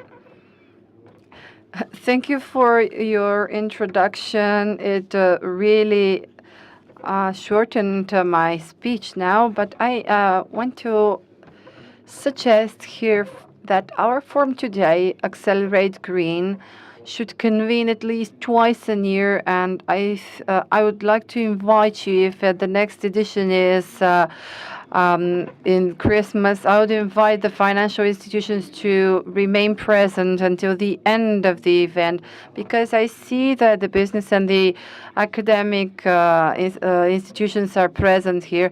Moreover, we will have local elections, and the topic for energy efficiency will be live again and very active next summer, even if you don't believe that. Our organization represents companies and organizations who are trying to talk on these topics for more than 15 years. We used to call them corporate and social responsibility. Now it's ESG, but for us it's just work. Our association is coordinating horizontally and vertically all policies that could contribute to the fact that the buildings where we live, where we work, where we entertain ourselves, to provide for a high quality and secure environment. Security is very important topic, unfortunately. The growth in last year led to the fact that even in Bulgaria, which lags behind, faces the situation that the end consumer is prepared mentally and is accepting and is expecting the change in the energy effectiveness sector in Bulgaria. And this is something what we are trying to facilitate. This is why it's included in our company name, and this is and our aim is to spread this into the private, public, and corporate sector. The public sector is important because what the state owns and what municipalities govern, let's say schools, kindergartens, social facilities. These are premises that have to be renewed, and it's mandatory, and unfortunately this should be done in the next several years, but I don't see any practical steps in that direction, and this maybe implores the state to delegate this activity to someone who will be able and will do it. And we are working with the Ministry of Civil Works and Well-being in this regard. But I believe that there should be two ministries, one to be working for the regional development and the other one for the civil works, because one ministry doesn't seem to be working well enough. We will have a working group for legislative changes that would help make the effort systematic. And here, one of the proposals we've made was made in written, and I really hope that this proposal remains, and it envisages the responsibility of building management. The idea here is the buildings to be similar with small and medium enterprises, and all the financial institutions already have some models to work with SMEs, so they can be working with buildings. And I have a very short presentation here, just a couple of sentences. This includes a handful of facts, which is not different from what happens in Europe. What is different in Bulgaria is that in Europe they put this effort, but we are only talking about them. The goals that we should meet both in Bulgaria and in Europe are the same. It's decarbonization. It is a must. We should be and we must be working in this regard. There are also requirements for national plans, energy certificates, metrics that are already existent in the corporate world. Having said green buildings, Bulgaria is leading in the region and in the ranking of energy efficient buildings, ranking A. And this is the ranking lead or breed. And Mr. Velkov, I know that we can include various other topics, but please, I'd like to invite you here since it's almost 2 o'clock. I really want to hear the academic sector. Please, I'm sorry for the interruption. Excuse me. I want to leave this on screen for anyone who wants to read it. Thank you. Hello. Being last, I want to be flexible and maybe try to invite the pub and to speak with the audience. How many of you talked with people under 20 about the topic we are discussing today? This demonstrates the role of education. Here is where we can intervene. We should create a mindset that would provide us with the tools to make sure all of our goals are met. This is something that we included in all our bachelor's degrees, and this is a mandatory discipline. It's a circular economy. But it's still only a small part of the tasks the university have. We have great programs, both bachelor and masters. I also believe that my colleague here from Sofia University will also mention that. But this is not the main function universities have. We have to nurture this mindset. We have to create it, but also, besides from that, university have to provide academical research and papers. And having said that, maybe you ask yourselves, what does this have to do with our topics? I'll give you an example. Officially, there is no limitation on planes flying above the Black Sea, but all of the insurance companies said that the contracts would not be valid if planes fly above the Black Sea. What do you think? Are many planes flying above the Black Sea? None. And this is a demonstration how insurance is a very important tool to meet and reach our goals. And this is something what we are trying to create in the lab of the University for Insurance and Financing. We want to see what is the practical way to apply insurance tools to the green investments. What we've managed to do and are proud of so far is that we have a system for the assessment for an ecological risk assessment related to granting loans. And this model was piloted in a bank I would not name now. But these are very important tools, and our role here is not only to educate and produce science. This science has to be produced in labs, in bespoke centers, in labs devoted on certain topics. And there are plenty of topics: insurance, finances, and as far as biotechnology. And I really hope that I was very frank and clear, and I'm giving the floor to my colleague. Thank you, Mr. Vazov, especially since you made my task of presenting Ms. Maria Trifonova easier. She is with the economic faculty of St. Clement Ochridsky. This is the university which introduced a specific program on sustainable development and ESG.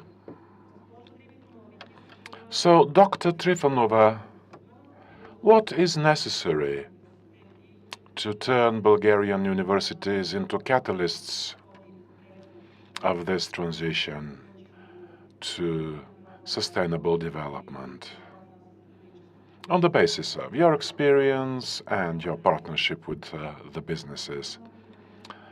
Hello, thank you for inviting me. I'd like to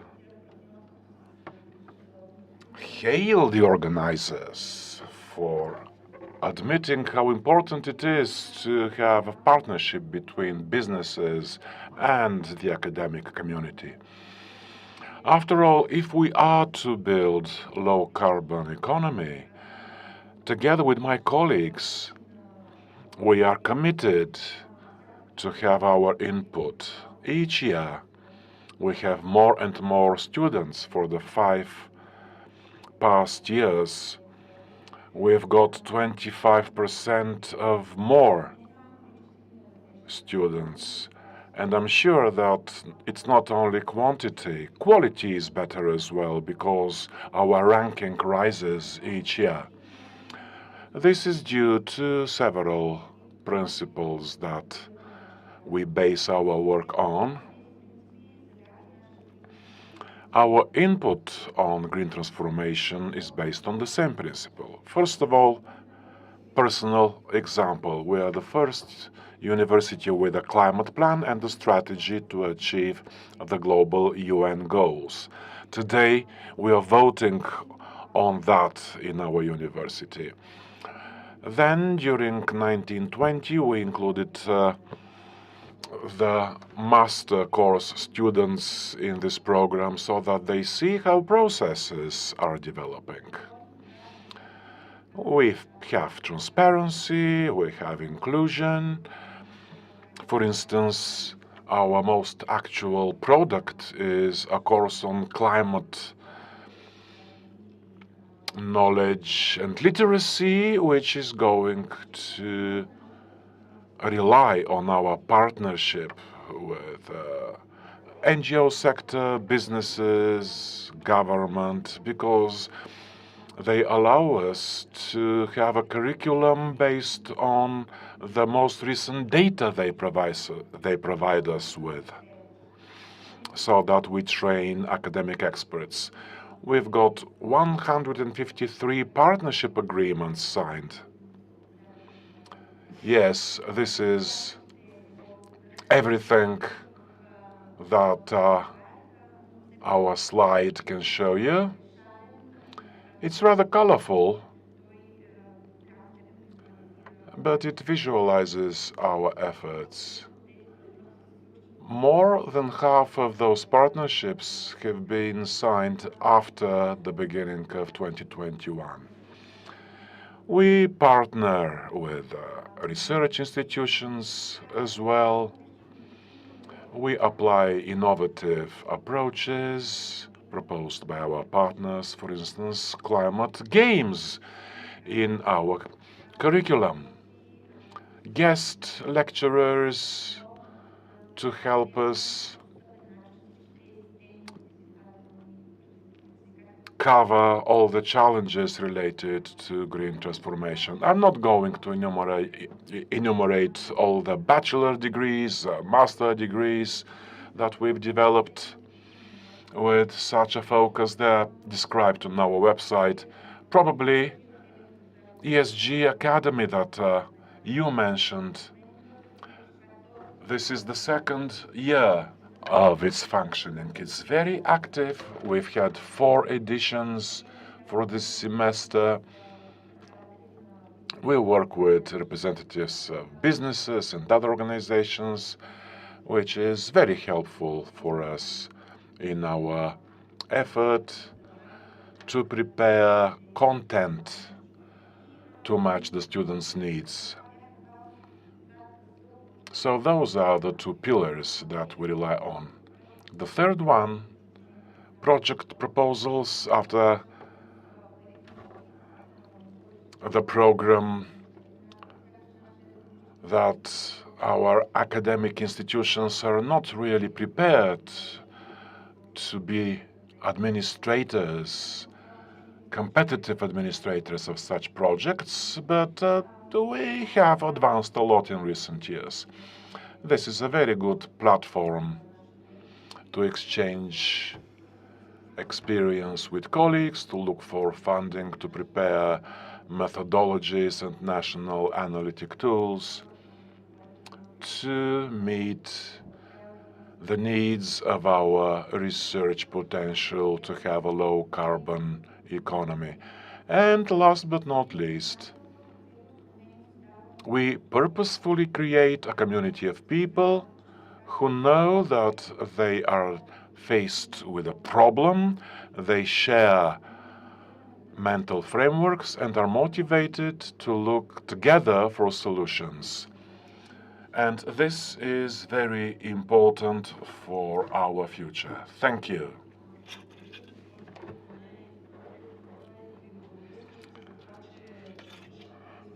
Thank you for putting the full stop to our conference, speaking about the community and its input. Today's forum has been a step in that direction. We tried together with Mr. Muravanov to do the impossible, to have voices from all stakeholders heard, all the interested parties who want our country to undergo the green transformation together with the good practices. Of course, we weren't able to fit in our time. If something should remain in your minds after you go out of that room, it should be the fact that we have the necessary expertise, the necessary commitment in everybody, businesses, financial sector, state authorities, academic community, the green expert organizations, the NGOs. So everybody has a piece of the puzzle, and it is our responsibility to put it all together. The Green Center, the academic platform that we've set up, the Coalition for a Green Restart, those are different dimensions of this common platform for community effort that we hope will expand in our country for the future, with which I would like to again say that all the input, all the presented material, we didn't have time to make them justice, but we'll collect them and publish them in the Green Book, and they will be given to our government. So even there is no one almost left in the room, everybody will have the necessary access to our viewpoints expressed during the venue. I'd like to thank for your patience, for your participation, for the very interesting input from everybody, especially the experts of my panel. And now I would like to ask Mr. Muravenov to wrap up the proceedings. Thank you, Sasha. We teachers are used to lecturing others. We could go on for ages. I'm joking, of course. First of all, I'd like to thank you for taking the responsibility of sharing today's moderation. And we were able to fit in with only 1 hour being late. We listened to 27 leaders, so I'm really happy. After all, we did our work. We might miss a coffee break or a lunch, but we will do what we're supposed to do. We put forward both questions and answers, and quite naturally, we are going on to a next forum related to energy efficiency. Probably we should focus on that at a later stage. I'd like to thank everybody who faithfully stayed until the end of today's venue. I hope there will be some leftovers from the lunch, and I wish you Happy Easter!